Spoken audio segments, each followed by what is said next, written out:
हरे कृष्णा माता जी, सन प्रभु जी, दंडवत प्रणाम। आप सबका स्वागत है ईशोपनिषद क्लास में। पिछले 2 हफ्ते किसी न किसी कारणवश हम क्लास कर नहीं पाए, तो उस वजह से भी शायद कुछ लोगों का इंटरेस्ट चला गया होगा, पता नहीं यार, कंटिन्यूटी नहीं हो रही है ऐसा सोच के। तो बाकी जो कुछ भी है हम अच्छे से कंटिन्यू करने का प्रयास करेंगे, अनलेस कोई बाधा आती है तो अभी हमने जो पहला सेशन किया था उसमें हमने कुछ चीज़ें सीखी हैं, राइट। तो वो पहला सेशन थोड़ा सा भारी था, बहुत लोगों को शायद बहुत सारी चीज़ें बाउंस हुई होगी, लेकिन ठीक है, चलेगा। तो हमने देखा है कि क्यों प्रभुपाद जी ने भक्ति शास्त्र में स्पेशली 4 बुक्स दिए हैं। Shri Ishopanishad, Srimad Bhagavad Gita, nectar of devotion, that means Bhakti Rasamrita Sindhu, और नेक्टर ऑफ इंस्ट्रक्शन यानी उपदेशामृत। तो उन्होंने ये क्यों दिए हैं, हमने देखा है कि कैसे शास्त्रों में अलग अलग फिलॉसफी होते हैं, तत्व ज्ञान होते हैं, जैसे न्याय, वैशेषिक, संख्या, योगा, पूर्व मीमांसा, उत्तर मीमांसा होते हैं। और फिर हमने देखा कि इसको कैसे बांटा गया, और आस्तिक वो लोग हैं जिनका वेदों पे विश्वास होता है, और नास्तिक वो लोग हैं जिनका वेदों पर विश्वास नहीं होता। अभी आज के डेट में हम नास्तिक और आस्तिक का क्या परिभाषा लेते हैं? आस्तिक मतलब जिसको भगवान पर विश्वास है, और नास्तिक मतलब जिसको भगवान पर विश्वास नहीं है। तो उसमें भी हमने कैसे डिवाइड किया, और हमने देखा कि बहुत सारे फिलॉसफीज है, तत्व ज्ञान है, जैसे द्वैत, अद्वैत, विशिष्ट अद्वैत, और फिर अचिंत्य भेदा भेद, जो अभी हम चैतन्य महाप्रभु ने जो तत्व ज्ञान दिया है उसके आधार पर शास्त्रों को समझने का प्रयास कर रहे हैं। फिर हमने देखा कि कैसे श्रुति, स्मृति, न्याय, पुराण, इतिहास ये सब होते हैं। और ईशोपनिषद जो है वो किस में आता है, श्रुति में या स्मृति में? स्मृति में प्रभु जी, स्मृति में। स्मृति में नहीं, श्रुति में आता है श्रुति में आता है। यार। तो ये स्लाइड याद रख लेना, श्रुति में आता है ईशोपनिषद, स्मृति में भगवत गीता, और न्याय में भागवतम आता है। ओके, सो ये सारी चीजें हमने देखी हैं। फिर जाके हमने देखा कि कैसे हमको भगवत गीता वैदिक सिस्टम सिखाती है, और श्रीमद् भागवतम वैष्णव फिलॉसफी, और चैतन्य चरितामृत और भक्ति रसामृत सिंधु है वो गौड़ीय वैष्णविज्म। तो उसमें वाले जो सिद्धांत है, जो पद्धति है, जो प्रोसेस है, ये सब हमको सीखने को मिलते हैं। फिर हमने देखा कि ये 4 किताबों से हमको 2 चीजें इंपॉर्टेंटली मिलती हैं, वो है साधना और साध्य। साध्य कौन है? कृष्ण है। और साधना क्या है? भक्ति करना। और भक्ति में भी हम कैसे हरे कृष्ण महामंत्र का जप करते हैं। और एक अद्भुत विषय है भक्ति में कि साध्य और साधना दोनों कृष्ण ही है, राइट। सो ऐसे हमने कुछ चीजें जानने का प्रयास किया। और ये जो ईशोपनिषद है ये शुक्ल यजुर्वेद का भाग है। और ये दध्यन जो अथर्व के पुत्र हैं, तो उन्होंने बताया, it is said that the sage name Dadhyan the son of Atharvana revealed this mantra in their current form. तो दध्यन ने एक्चुअली ये श्लोक हमें दिए हैं। और स्वयंभुव मनु भगवान यज्ञ को जो प्रार्थनाएं करते हैं, तो उस टाइम पे भी ये ईशोपनिषद के श्लोक उन्होंने यूज किए हैं, राइट। तो हम आगे जाके आज का देखेंगे कि कैसे सॉरी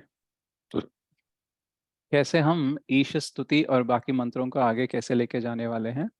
और कुछ चीजें हैं जो आपको मैं रिवील कर दूंगा, जो ईशोपनिषद के बारे में है। तो जनरली ये जो ईशोपनिषद है ये प्रभुपाद जी ने एज अ बुक नहीं लिखा है, ठीक है। तो उन्होंने क्या किया था, 1944 में जब उन्होंने बैक टू गॉडहेड मैगजीन शुरू किया था, तो उस टाइम पे क्या चल रहा था, 1944 में ये जो स्वातंत्र का पूरा सा चल रहा था, नेशनल फ्रीडम का पूरा एजेंडा चल रहा था। तो उस टाइम पे वायलेंस ज्यादा हो रहा था, लोगों में असमानताएं बहुत हो गई थी। तो उन सबको भगवत दर्शन देकर, राइट, सो जो हमारे वेदों का ज्ञान है उसको देकर थोड़ा सा उनको एलिवेट करने के लिए, राइट, उनकी पुरोगति होने के लिए उन्होंने बैक टू गॉडहेड मैगजीन शुरू किया था 1944 में। तो जब तक यहाँ पे थे इंडिया में 1965 तक, तब तक वो खुद चलाते थे। और उसके बाद में जब इस्कॉन की स्थापना हुई, उसके बाद में उनके शिष्यों ने उसको आगे बढ़ाया, राइट। तो उस टाइम पे उन्होंने ईशोपनिषद के श्लोक जो फिर मंत्र हैं तो उनके क्या लिखे, उनकी टीकाएं दी उन्होंने, अलग अलग आर्टिकल्स दिए थे अलग अलग बैक टू गॉडहेड मैगजीन में। तो जब प्रभुपाद जी, जब इस्कॉन की स्थापना हुई, उनके शिष्य आ गए थे, तो उन्होंने क्या किया, ये सारे आर्टिकल्स को संग्रहित करके एक बुक के रूप में हमको दिया है। ओके।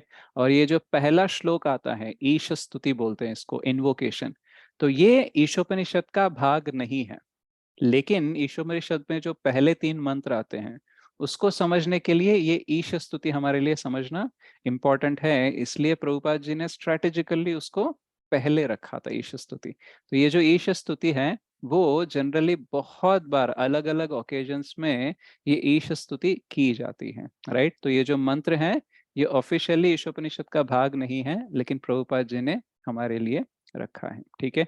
तो वो आज हम ईश स्तुति जो है, इन्वोकेशन जो है, उसको पढ़ेंगे, उसका ट्रांसलेशन देखेंगे, प्रभुपाद जी का परपोर्ट पढ़ेंगे और उसके बाद में थोड़ा सा उसके ऊपर चर्चा करेंगे, ठीक है।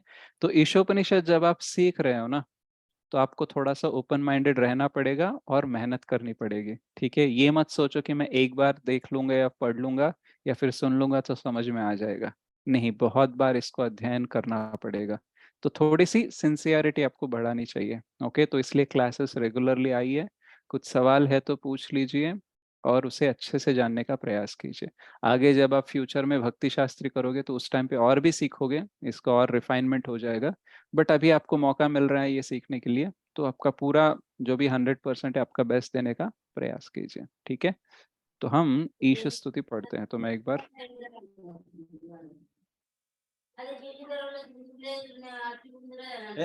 सर सीधा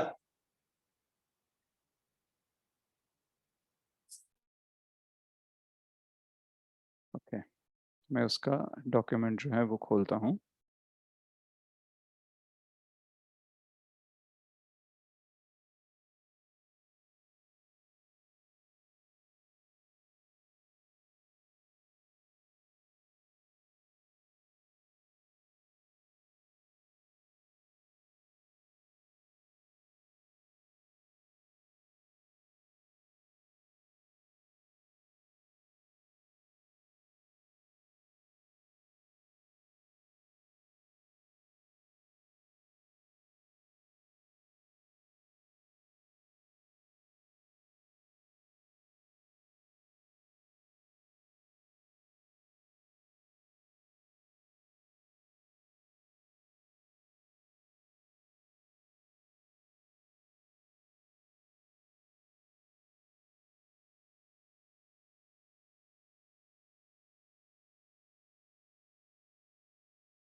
सबको स्क्रीन दिखाई दे रहा है?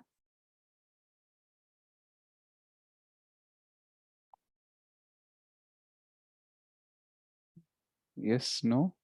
Yes Prabhu ji. Okay, yes Prabhu ji. तो मेरे बात दोहराइए। तो इसको ईश स्तुति बोलते हैं। तो मैं कहूंगा पहले, उसके बाद में आप मेरे पीछे पीछे दोहराइए। ओम पूर्णमदः ॐ पूर्णमदः पूर्णमिदं पूर्णमिदं पूर्णात् पूर्णमुदच्यते पूर्णात् पूर्णमुदच्यते पूर्णस्य पूर्णमादाय पूर्णस्य पूर्णमादाय पूर्णमेवावशिष्यते। पूर्णमेवावशिष्यते। फिर से पढ़ते हैं। ओम पूर्णमदः पूर्णमदः पूर्णमिदं पूर्णमिदं पूर्णमिदं पूर्णात् पूर्णमुदच्यते पूर्णात् पूर्णमुदच्यते पूर्णस्य पूर्णमादाय पूर्णस्य पूर्णमादाय पूर्णमेवावशिष्यते। पूर्णमेवावशिष्यते। ओके, इसको हम पूर्ण रूप से एक बार पढ़ेंगे। मैं पहले पूरा पढ़ूंगा, उसके बाद में आप दोहराना। ओम पूर्णमदः पूर्णमिदं पूर्णात् पूर्णमुदच्यते पूर्णस्य पूर्णमादाय पूर्णमेवावशिष्यते। पूर्णमदः पूर्णमिदं पूर्णात् पूर्णमुदच्यते पूर्णस्य पूर्णमादाय पूर्णमेवावशिष्यते।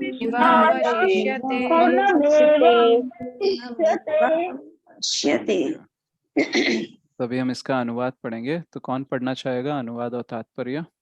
4-5 भक्त लोग हैंड राइज कीजिए। या डॉक्टर राज्यलक्ष्मी, आप अनुवाद पढ़िए। कैसे पढ़िए आप? 2-2 3-3 शब्द पढ़िए, हम आपके पीछे पीछे दोहराएंगे। ओके, हरे कृष्ण। यस, बाकी सब लोग। या यस माता जी। भगवान पूर्ण है और भगवान पूर्ण है भगवान पूर्ण है और चूंकि वे और पूरी चूंकि तरह पूर्ण है कि वे पूरी तरह परिपूर्ण है। अतएव अतएव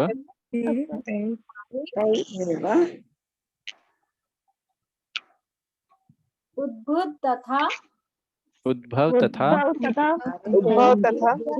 तथा यह व्यवहार जगत यह व्यवहार जगत पूर्ण के रूप में पूर्ण के रूप में परिपूर्ण है। परिपूर्ण है। पूर्ण से जो पूर्ण से जो कुछ उत्पन्न होता है कुछ उत्पन्न होता है वह भी अपने में वह भी अपने में पूर्ण होता है। पूर्ण होता है। पूर्ण होता है क्योंकि वो संपूर्ण है। क्योंकि वो संपूर्ण है पूरी में संपूर्ण है अतएव उनसे अतएव उनसे अतएव उनसे यद्यपि ना यद्यपि न न जाने जाने कितनी पूर्ण कितनी पूर्ण पूर्ण इकाइयों इकाइयां उद्भूत उद्भूत उद्भूत होती हैं तो भी वे पूर्ण रहते हैं। अच्छा माता जी, आप एक बार फिर से पूरा ट्रांसलेशन आप अकेले पढ़िए जी एकजुट। हाँ, हरे कृष्ण। अनुवाद। भगवान पूर्ण है और चूंकि वे पूरी तरह परिपूर्ण हैं, अतएव उनके सारे उद्भुत तथा यह व्यवहार जगत पूर्ण के रूप में परिपूर्ण है। पूर्ण से जो कुछ उत्पन्न होता है वह भी अपने में पूर्ण होता है। क्योंकि वे संपूर्ण हैं, अतएव उनसे यद्यपि न जाने कितनी पूर्ण इकाइयां उद्भूत होती हैं, तो भी वे पूर्ण रहते हैं। या थैंक यू माता जी। यस पद्मा कुंडी माता जी, आप पहला पैराग्राफ पढ़िए। 5 पैराग्राफ है तो 5 लोग हाथ रेस कीजिए ताकि 1 बाय 1 आप एक एक पैरा पढ़ सको। यस पद्मा कुंडी माता जी, आप पहला पैराग्राफ पढ़िए। ओके। पूर्ण या परम सत्य पूर्ण पुरुषोत्तम भगवान है। निर्विशेष ब्रह्म या परमात्मा की अनुभूति परम पूर्ण की अधूरी अनुभूति है। पूर्ण परमेश्वर भगवान तो सच्चिदानंद विग्रह है और निर्विशेष ब्रह्म की अनुभूति उनके सत्य स्वरूप या यह उनके शाश्वत स्वरूप की अनुभूति है तथा परमात्मा की अनुभूति उनके सत्य तथा चित्त स्वरूपों की अनुभूति है। किंतु भगवान की अनुभूति सारे दिव्य स्वरूपों सत्य चित्त तथा आनंद की अनुभूति है। जब किसी को परम पुरुष की अनुभूति हो जाती है तो वह परम सत्य के इन स्वरूपों को पूर्ण रूप में अनुभव करता है। विग्रह का अर्थ है रूप। इस प्रकार परम सत्य पूर्ण रूप विहीन निराकार नहीं है। यदि वह रूप विहीन होता या वह अपनी सृष्टि की अपेक्षा किसी भी तरह कम होता तो वह पूर्ण नहीं हो सकता था। परम पूर्ण में हमारे अनुभव के भीतर तथा बाहर की प्रत्येक वस्तु होनी चाहिए, अन्यथा वह पूर्ण नहीं हो सकता है। हरे कृष्णा प्रभु जी। बेटा हरे धन्यवाद। कृष्ण। थैंक यू माता जी। मोनिका बंसल माता जी, आप सेकंड पैराग्राफ पढ़िए। परम पूर्ण भगवान से, परम पूर्ण भगवान में। हरे कृष्णा। परम पूर्ण भगवान में अनंत शक्तियां होती हैं और वे सब की सब उन्हीं के समान पूर्ण हैं। इस तरह यह दृश्य भौतिक जगत भी अपने में पूर्ण है। ये 24 तत्व जिनका यह भौतिक ब्रह्मांड अस्थायी प्राकट्य है, इस तरह व्यवस्थित है कि इस ब्रह्मांड के पालन तथा भरण के लिए आवश्यक प्रत्येक वस्तु उत्पन्न कर सकें। ब्रह्मांड का पालन करने के लिए इसकी किसी अन्य इकाई को बाह्य प्रयास करने की आवश्यकता नहीं है। ब्रह्मांड अपने निजी काल माप के अनुसार कार्य करता है, जो पूर्ण की शक्ति द्वारा व्यवस्थित किया गया है, और जब वह कालवधि पूरी हो जाती है तो यह अस्थिर अभिव्यक्ति संपूर्ण की पूर्ण व्यवस्था से विनष्ट हो जाती है। थैंक यू माता जी। हरे यस, रेणु कृष्णा। गंभीर माता जी। Hare Krishna yes, third paragraph. जी। छोटी छोटी पूर्ण इकाइयों जीवों को सारी सुविधाएं प्रदान की जाती हैं जिससे वे उन परम पूर्ण की अनुभूति कर सकें। परम पूर्ण के अधूरे ज्ञान के कारण ही विभिन्न प्रकार की अपूर्णताओं का अनुभव होता है। मनुष्य जीव की चेतना का पूर्ण प्राकट्य है और ये चेतना जन्म और मृत्यु के चक्र में 84 लाख योनियों से विकसित होने के बाद मिलती है। यदि जीव अपनी पूर्ण चेतना युक्त इस मानव जीवन में परम पूर्ण से संबंधित अपनी पूर्णता का अनुभूति नहीं करता तो वह अपनी पूर्णता की अनुभूति करने का अवसर खो देता है और भौतिक प्रकृति के नियम द्वारा पुनः विकास चक्र में डाल दिया जाता है। हरे कृष्णा। हरे कृष्णा। यस, रुचि माता जी, आप नेक्स्ट पैराग्राफ पढ़िए। हरे कृष्णा। चूंकि हम यह नहीं जानते कि हमारे पालन के लिए प्रकृति में पूर्ण व्यवस्था है, अतएव हमें इंद्रिय भोग तथा तथाकथित पूर्ण जीवन की सृष्टि करने के लिए प्रकृति के साधनों का उपयोग करने का प्रयास करते हैं।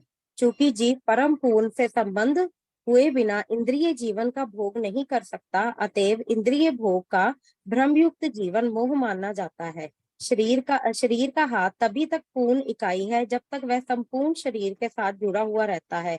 जब तक हाथ को शरीर से काटकर अलग कर दिया जाता है तो वह हाथ की ही तरह प्रतीत होता है, लेकिन वस्तुतः उसमें हाथ की एक भी शक्ति नहीं रहती।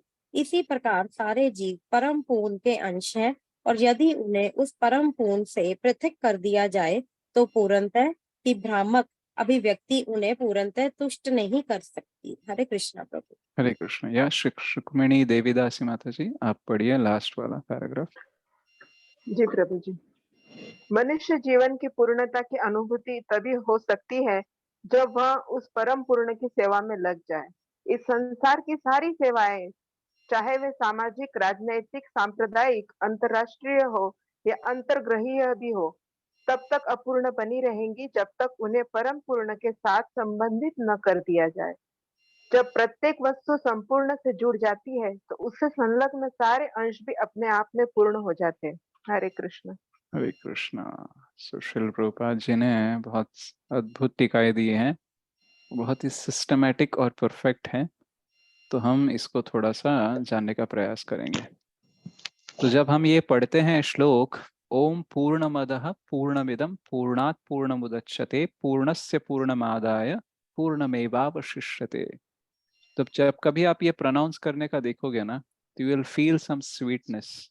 तो बहुत ही मधुर लगता है और ये बहुत ही रहस्यमय है। राइट, इट्स वेरी एनिग्मेटिक, क्योंकि यहाँ पे कुछ क्लियरली दिया नहीं है कि कौन वो पूर्ण है और पूर्ण से क्या निकल रहा है। सिर्फ ये बोला है कि जो पूर्ण है उससे जो कुछ भी निकलता है वो पूर्ण ही होता है, और पूर्ण से कितने भी ऐसे अपूर्ण इकाई निकल जाए ये पूर्ण ही रहता है।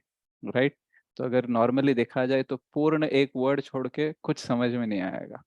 राइट, सो उपनिषद जो होते हैं ना वो थोड़े से डिफिकल्ट होते हैं, और उपनिषद जो है वो बहुत ही ज्यादा ज्ञानी लोग जो होते हैं ना उनके लिए एक्चुअली ये बहुत ही अच्छा लगता है।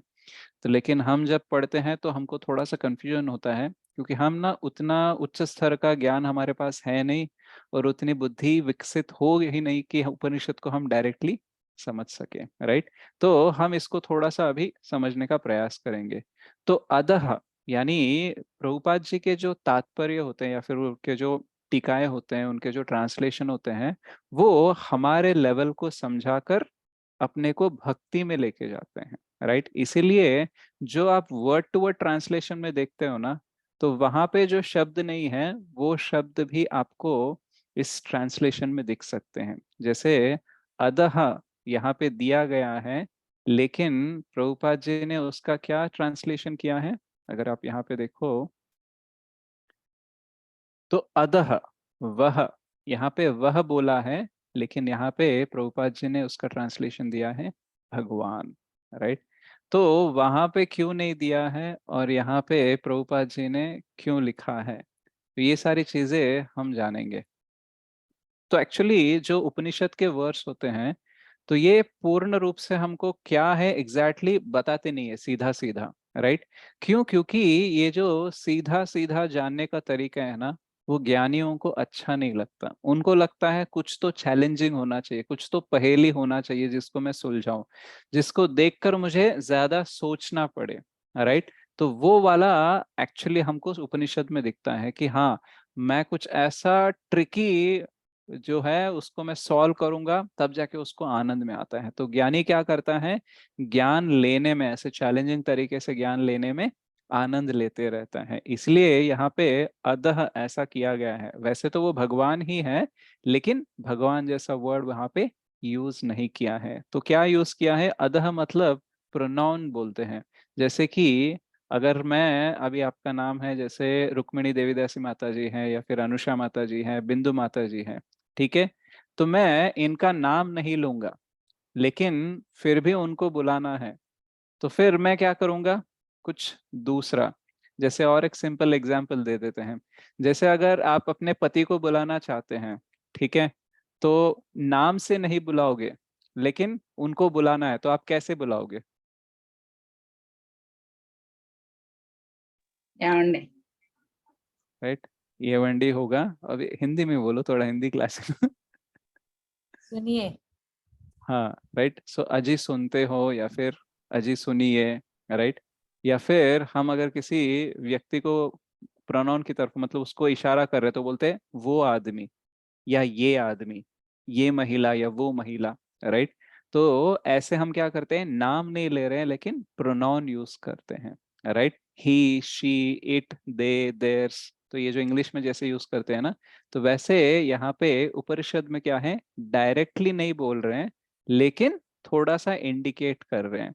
तो इसलिए यहाँ पे जो उपनिषद के श्लोक जो होते हैं वो बहुत ही रहस्यमय होते हैं। हमको बहुत सारा चर्चा करके, ज्ञान डाल के उसका अर्थ निकलना होता है, तो एग्जैक्टली आते नहीं है।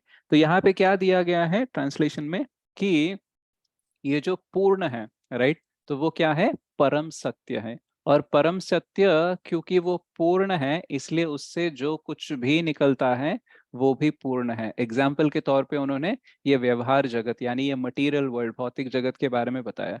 तो पूर्ण है, पूर्ण से जो ये भौतिक जगत निकला ये भी पूर्ण है, और इससे कितने भी ऐसे पूर्ण इकाई निकल जाए वो सब भी कंप्लीट ही रहते हैं। तो इसको समझने के लिए हम तो एक मैथमेटिकल फिगर लेंगे, ठीक है। तो आप में से कितने लोगों को इन्फिनिटी पता है? कभी सुना है इन्फिनिटी के बारे में? अनंत संख्या सुना है? ये ऐसे दिखता है, जी जी। राइट। तो जब हम 1 2 3 4 1 2 3 4 ऐसे लिखते जाते हैं तो एक टाइम के बाद हम लिख नहीं सकते, इसलिए हम क्या बोल देते हैं, इन्फिनिटी बोल देते हैं। तो इन्फिनिटी में भी अलग अलग ग्रेडेशन होते हैं। जैसे कि अभी इन्फिनिटी में मान लो 1 2 3 ऐसे लिखते जाओगे तो वो भी अनंत है। लेकिन अगर हम सम संख्या यानी 2 4 6 8 10 ऐसे लिखते जाएंगे तो ये भी कितना तक होंगे, ये भी इन्फिनिटी तक जाएंगे। अगर हम ऑड नंबर्स लेंगे, विषम संख्या लेंगे, तो 1 3 5 7 9 11 13 15 17 ऐसे करते जाओगे तो ये भी इन्फिनिटी हो जाएंगे। तो मान लो जो 1 2 3 4 5 6 ऐसे कंटिन्यूअसली नंबर है, इसका भी इन्फिनिटी आ रहा है। ओके, अब ये जो 2 4 6 8 10 ये वाले हैं, ये भी 1 2 3 में आ जाएंगे। और जो ऑड नंबर्स है 1 3 5 7 है, ये भी नेचुरल नंबर्स यानी 1 2 3 4 5 6 में आ जाएंगे। तो मान लो ये जो पहला इन्फिनिटी है जिसमें सारे नंबर्स हैं, उसमें से अगर हम सम संख्या निकाल देंगे यानी 2 4 6 8 सारे निकाल देंगे तो कितना रह जाएगा, इन्फिनिटी रहेगा या फिर इन्फिनिटी से कम रहेगा? इन्फिनिटी भी रहेगा प्रभु जी। इन्फिनिटी ही रहेगा, राइट। इसमें से अगर हम नेचुरल नंबर सॉरी अपना ऑड नंबर्स निकाल देंगे 1 3 5 7 9 11 ये वाले सारे नंबर्स निकाल देंगे, फिर भी ये इन्फिनिटी रहेगा कि नहीं रहेगा? Yes. Right, so it always remains as infinity. तो मैथमेटिकली हम देखेंगे 10 माइनस 10 कितना होता है? 0। पक्का? पक्का। Okay, 1000 minus 1000 0। 0। Infinity minus infinity infinity. Right. So mathematically हम इस परम सत्य को समझने का प्रयास कर रहे हैं। तो इन्फिनिटी में से हम एक इन्फिनिटी निकाल रहे हैं, फिर भी इन्फिनिटी रह जाएगा। इन्फिनिटी में से और एक इन्फिनिटी निकालेंगे, फिर भी इन्फिनिटी रह जाएगा। So infinity minus infinity equal to infinity. तो इन्फिनिटी में भी अलग अलग श्रेणियां हैं, राइट। तो वैसे ही अगर हम परम सत्य को देखते हैं, वो पूर्ण है, इसलिए उसमें से कितने भी पूर्ण इकाई निकल जाए, कितने भी पार्ट्स निकल जाए, वो सारे कंप्लीट होते हैं और फिर भी ये कंप्लीट ही रहता है। तो जब हम मैथमेटिकली इसको समझने का प्रयास करेंगे तो हम बोल सकते हैं कि देखो नेचुरल नंबर्स वाली जो इन्फिनिटी है, जैसे 1 2 3 4 5 6 7 इन सब को जो मिला के आता है इन्फिनिटी, उसमें से अगर हम इवन नंबर्स निकाल रहे हैं 2 4 6 8 ऐसे वाले निकालेंगे तो भले ही वो इन्फिनिटी रहेगा, लेकिन उसमें पूरा वाला इन्फिनिटी से कम होते हैं कि नहीं होते हैं?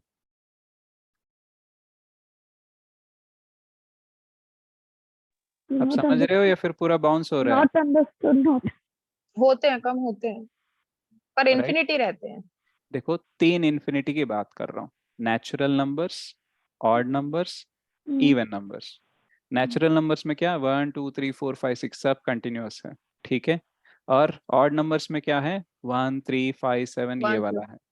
और इवन नंबर्स में क्या है 2 4 6 8 है, राइट।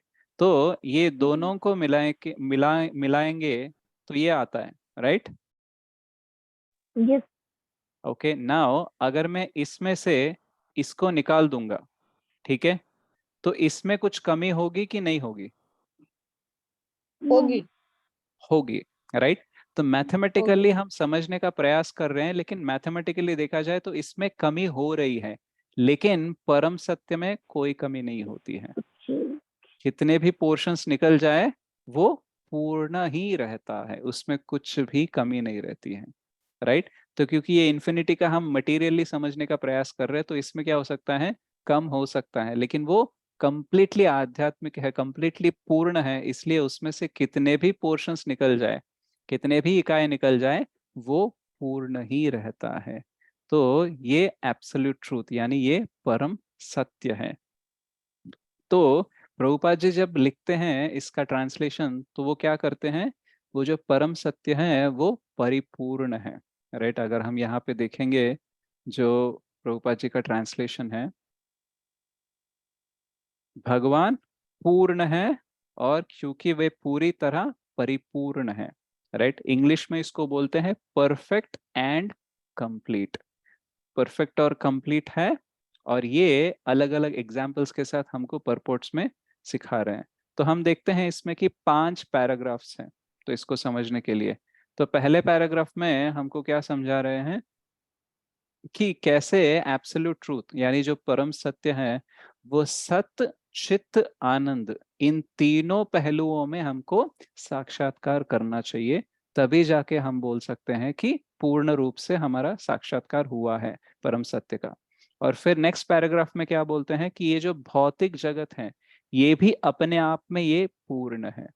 और फिर थर्ड पैराग्राफ में बोलते हैं कि जो मानव शरीर है उसमें एक विशेष अधिकार है कि क्या, कि हम इस पूर्ण फैसिलिटी को यूज करके हम एक्चुअली आध्यात्मिक जगत जा सकते हैं। और देन जो चौथा है वो क्या है, वो कैसे मानव अपनी इंद्र तृप्तियों के अलग अलग व्यवस्थाएं बनाता है, राइट, किस लिए, ताकि उसके जीवन को पूर्ण करने के लिए, लेकिन वो पूर्ण हो नहीं पाते हैं। और फिफ्थ पैराग्राफ में क्या बोलते हैं कि कैसे जीवन में परिपूर्णता हम पा सकते हैं, कैसे, भगवान की सेवा करके, भक्ति करके, राइट। तो फर्स्ट पैराग्राफ कि कैसे भगवान सत चित आनंद तीनों पहलुओं में हम उनको प्राप्त कर सकते हैं, साक्षात्कार कर सकते हैं। एंड देन कैसे भौतिक जगत भी एक कंप्लीट पोर्शन है यानी अपने आप में पूर्ण है। और ह्यूमन फॉर्म, ये जो भौतिक जगत में हमारा जो ह्यूमन फॉर्म है, राइट, मानव शरीर दिया है, इसका विशेष अधिकार के बारे में बात कर रहे हैं। और चौथा है कि कैसे हम इंद्र तृप्ति के अलग अलग साधन बनाकर, व्यवस्थाएं बनाकर अपने जीवन को परिपूर्ण नहीं कर सकते हैं। और फिफ्थ पैराग्राफ में बता रहे हैं कि कैसे भक्ति करके हम इसको परिपूर्ण कर सकते हैं। तो उपनिषद के जो आप तात्पर्य देखेंगे, अनुवाद देखेंगे, तो ये क्या करते हैं, इसको उपनिषद को ट्रांसिशनल बॉडीज ऑफ नॉलेज बोलते हैं। यानी ये क्या करते हैं, लोगों को कर्मकांड सेक्शन से भक्ति के ओर लेके जाते हैं, राइट। तो कर्मकांड में क्या होता है कि कैसे मैं अपनी भौतिक इच्छाओं को पूर्ण कर सकता हूँ, तो वेदास का जो सेक्शन होता है कर्मकांड, उसमें क्या होता है कि कैसे मैं अलग अलग यज्ञ कर अलग अलग व्रत करके मैं अपनी भौतिक इच्छाओं को और पूर्ण कर सकता हूँ। तो उपनिषद क्या करते हैं, भौतिक इच्छाएं पूर्ण करना ये जीवन का लक्ष्य नहीं है, ये बहुत टेम्पररी है, इसलिए इन सबको रिजेक्ट करते हैं और वो धीरे धीरे से उपासना कांड यानी भक्ति की ओर लेके जाते हैं। तो इसलिए यहाँ पे क्या होता है कि कृष्णा ऐसा नाम एक्चुअली हम पूरे उपनिषद में कोई भी अनुवाद में या फिर कोई भी टीकाओं में या फिर तात्पर्य में हम देखते नहीं हैं। क्यों? क्योंकि उपनिषद डायरेक्ट भक्ति के बारे में नहीं बात करता है, लेकिन धीरे धीरे से वो एक्चुअली कर्मकांड से लेकर भक्ति की ओर लेके जाता है। और जो निराकार या फिर निर्विशेषवादी है उनको भी धीरे धीरे से वो विशेष या फिर पर्सनलिज्म, भगवान वाले पहलू की तरफ लेके जाता है। तो इंग्लिश में बोलते हैं इम्पर्सनलिज्म और पर्सनलिज्म, यानी भगवान का कोई रूप नहीं है, कोई आकार नहीं है, निराकारवाद जो होता है, राइट, वहां से लेके भगवान का जो सच्चिदानंद विग्रह रूप है उसकी तरफ लेके जाते हैं। तो इसलिए प्रभुपाद जी क्या करते हैं, इसमें उनकी जो टर्मिनोलॉजी है, वो जो शब्दों का प्रयोग करते हैं, वो ज्यादातर उपनिषद वाली लैंग्वेज होती है। इसलिए वहां पे कृष्णा या विष्णु या नारायण या हरि ऐसे भगवान का पूर्ण रूप से नाम नहीं आता है। आप तात्पर्य पढ़ लीजिए, आपको वो नहीं मिलेगा। कभी कभी तो वो ब्राह्मण बोलते हैं, कभी कभी ब्राह्मण की फैमिली बोलते हैं, मतलब फैमिली ऑफ ब्राह्मण्स बोलते हैं, लेकिन एग्जैक्टली वो कृष्ण या विष्णु या नारायण या हरि ऐसे कोई शब्दों का प्रयोग नहीं कर सकते। क्यों? क्योंकि उपनिषद क्या कर रहे हैं, कर्मकांड से वहां पे उनको उपासना कांड को धीरे धीरे से लेके जा रहे हैं। और लैंग्वेज किसकी यूज कर रहे हैं, निराकारवादियों के ही लैंग्वेज यूज कर रहे हैं। इसलिए क्या होता है कि डायरेक्टली वो कृष्ण का नाम यूज नहीं करते हैं, लेकिन बिना यूज किए ही वो धीरे धीरे से भक्ति की ओर लेके जाते हैं। तो जनरली निराकारवाद जो होता है वो क्या मानते हैं, उनका रहता है कि जो ब्रह्मन है, जो निराकार ब्रह्मन है, वही परम सत्य है। तो यही मानकर वो चलते हैं। इसलिए उनको क्या लगता है कि जनरली जो फॉर्म होता है यानी जो रूप होता है, जैसे मान लो अभी मैं आपको देख रहा हूं, आप मुझे देख रहे हैं, राइट। तो मैं आपको देख रहा हूं और आप मुझे देख रहे हैं, तो इस बीच में एक और आइटम है स्ट्रीम ऑफ कॉन्शियसनेस, यानी चेतना का प्रवाह चल रहा है। तो वो बोलते हैं कि एक्चुअली मैं और आप दोनों मिथ्या है। केवल ये जो चेतना का प्रवाह है बस यही सत्य है। इसलिए जब हम मुक्त हो जाते हैं तब हम पूर्ण चेतना के रूप में दिखने लगते हैं। तो ये जो ब्रह्मन है, निराकार ब्रह्मन है, वही एक्चुअली परम सत्य है। तो इससे परे कुछ है नहीं। तो इसलिए वो रूप को नहीं मानते हैं, दे रिजेक्ट द फॉर्म। और अगर फॉर्म अभी भी है तो वो बोलेंगे ये टेम्पररी है और ये मिथ्या है, आगे जाके सिर्फ चेतना ही बचेगी।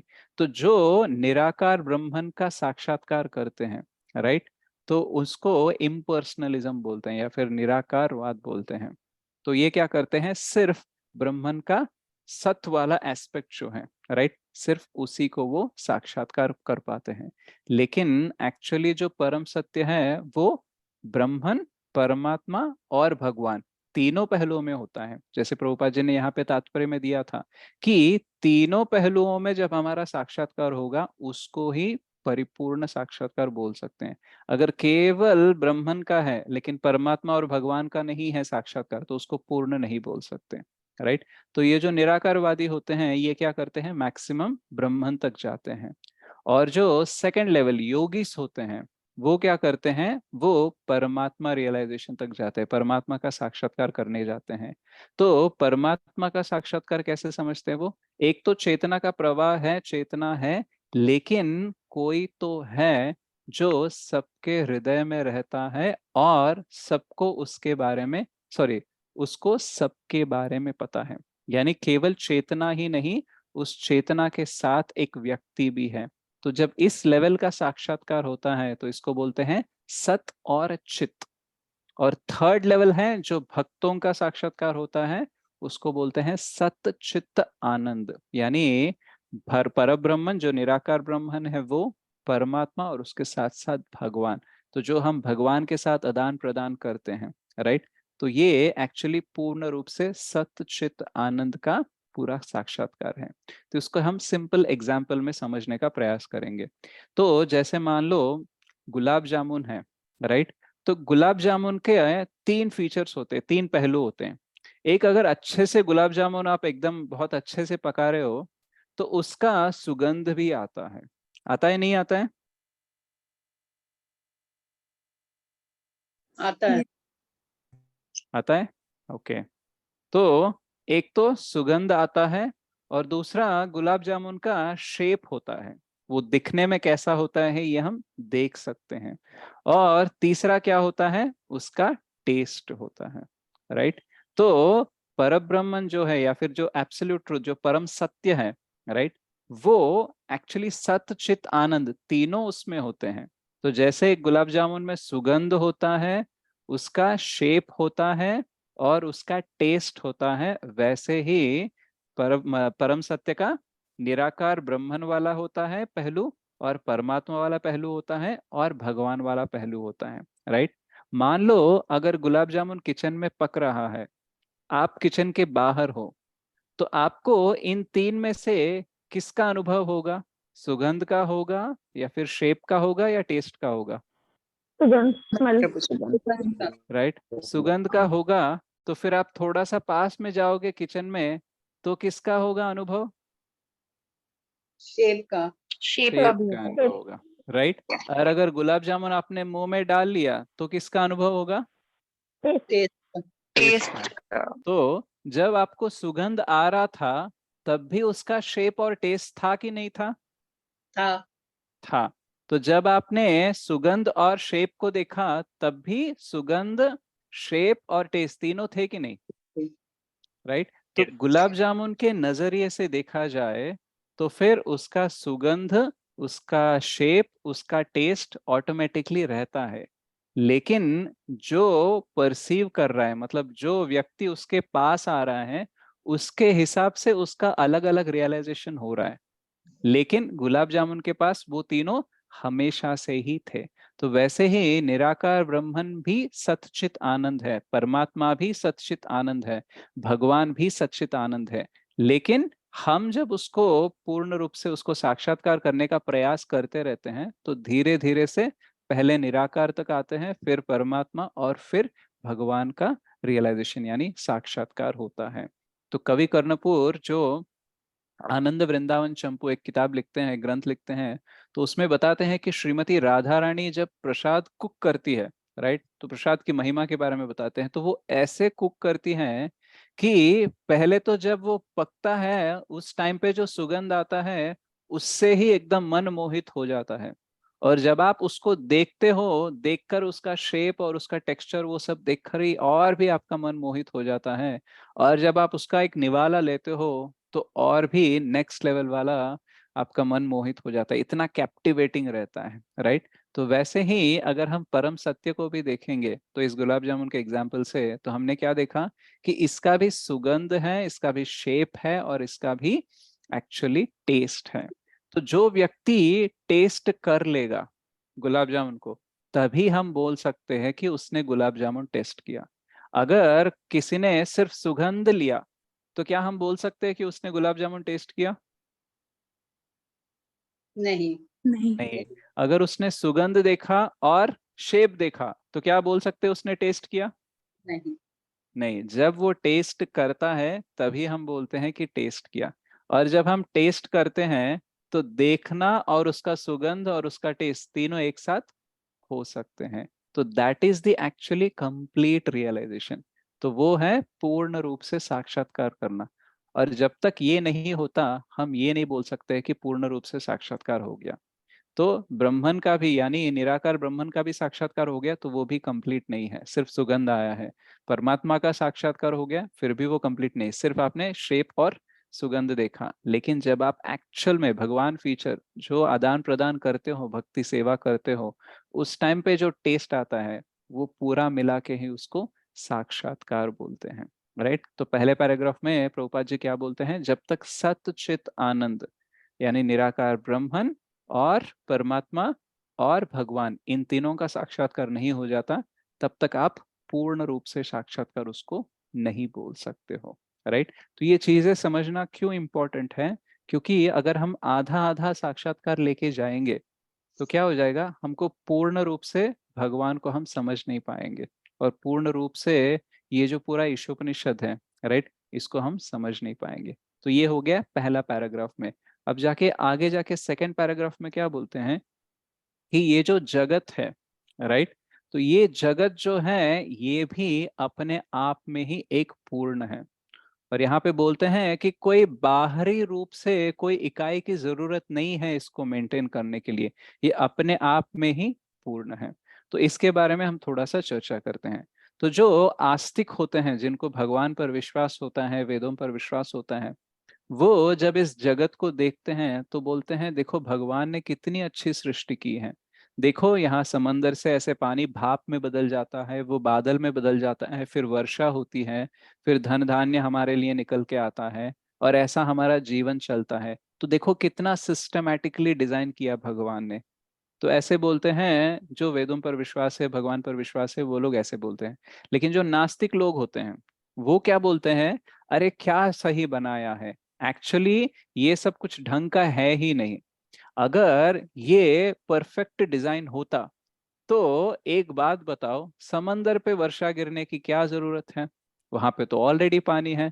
और आपने देखा होगा कि कभी कभी बाढ़ आ जाती है, बहुत बारिश आ जाती है, और कहीं कहीं पे थोड़ी सी बारिश होती है, कहीं पे तो अकाल भी पड़ते रहता है, राइट। तो या तो कहीं पे बहुत ज्यादा गिर रहा है, या तो बहुत कम गिर रहा है, या तो पानी के ऊपर गिर रहा है। तो ये कौन सा डिजाइन है, राइट। और मुझे नहीं लगता कि कोई डिजाइनर हो, राइट। तो क्या होता है कि नास्तिक को क्या लगता है कि ये तो सिर्फ नेचुरल प्रोसेस है, इसके पीछे कोई डिजाइनर है ही नहीं, इसलिए उनको लगता है कि भगवान का अस्तित्व नहीं है।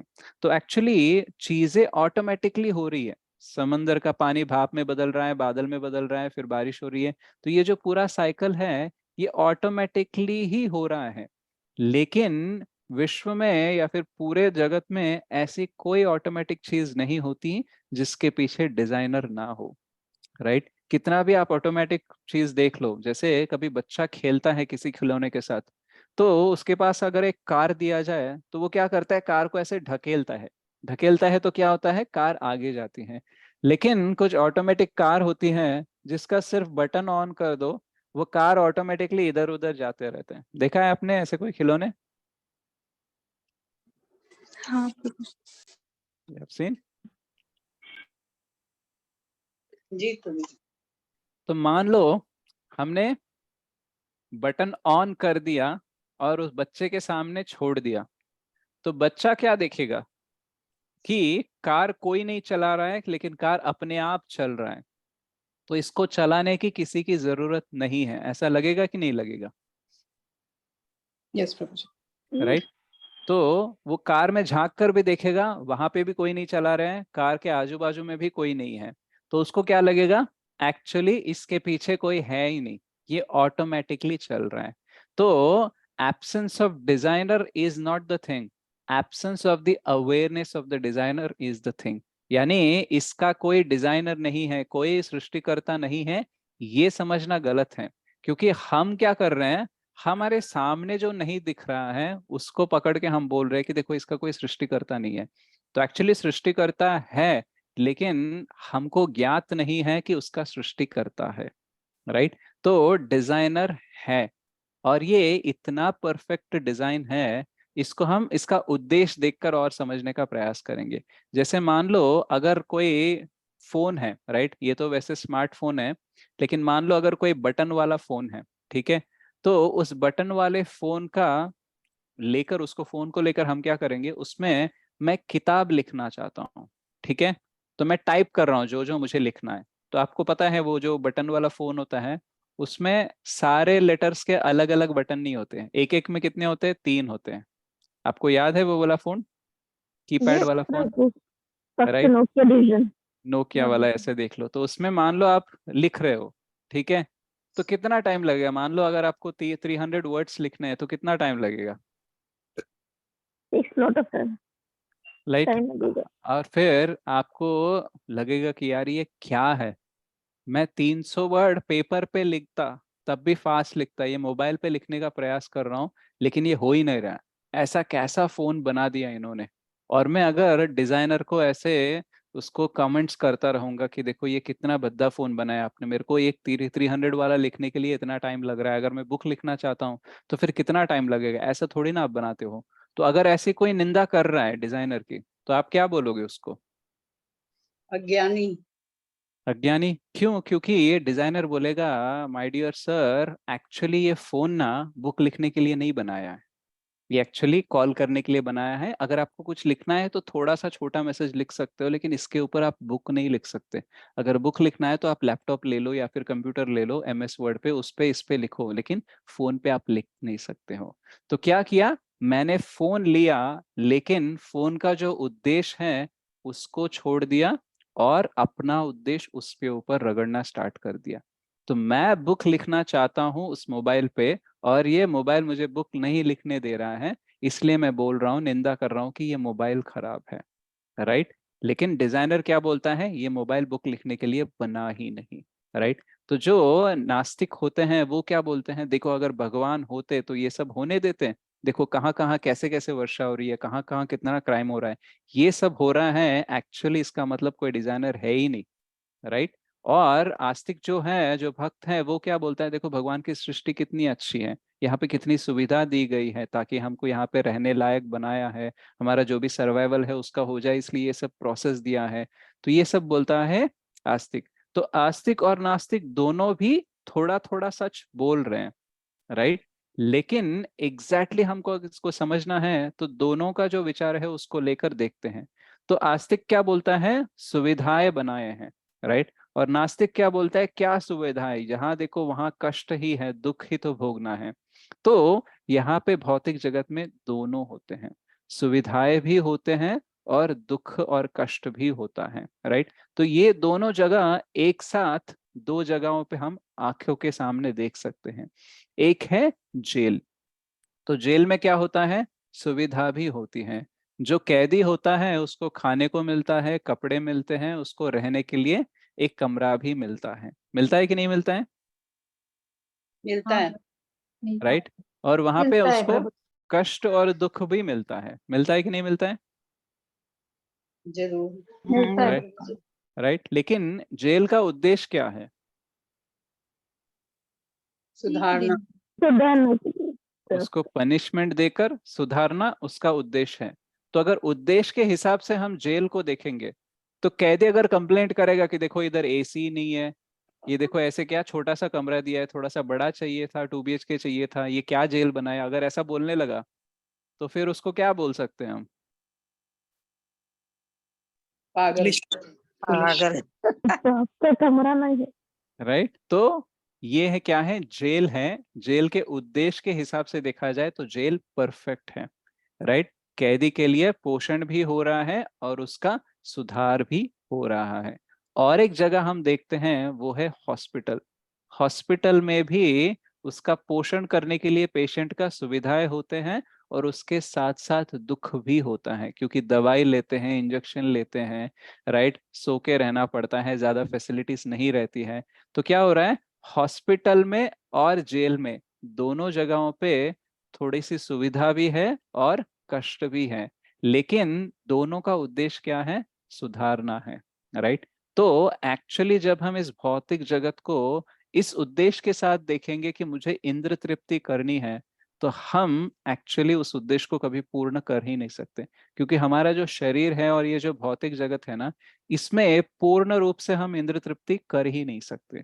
अभी हम जवान है तो बहुत सारी इंद्र तृप्ति करेंगे, लेकिन जैसे जैसे वृद्ध होते रहेंगे इंद्र तृप्ति करना भी चाहे कर नहीं सकते। जैसे आप देखना आगे जाके आपका डाइजेशन सिस्टम पूर्ण रूप से काम नहीं करेगा, आपकी आंखें काम नहीं करेगी, आपकी जो की सारी इंद्रियां हैं वो ठीक तरीके से काम नहीं करेगी। भले ही आपके पास पैसा होगा, सुविधा होगी, लेकिन आप भोग नहीं कर पाओगे और कुछ दिनों बाद आपकी मृत्यु हो जाएगी। तो यहाँ पे जितना ज्यादा हम भोग करने का प्रयास करेंगे उतना ही ज्यादा प्रॉब्लम होने लगता है। राइट। जैसे मान लो खाने के लिए आपको पेट दिया है, लेकिन अगर आपने ओवर ईटिंग कर लिया तो क्या हो जाएगा? पेट गड़बड़ हो जाएगा। राइट।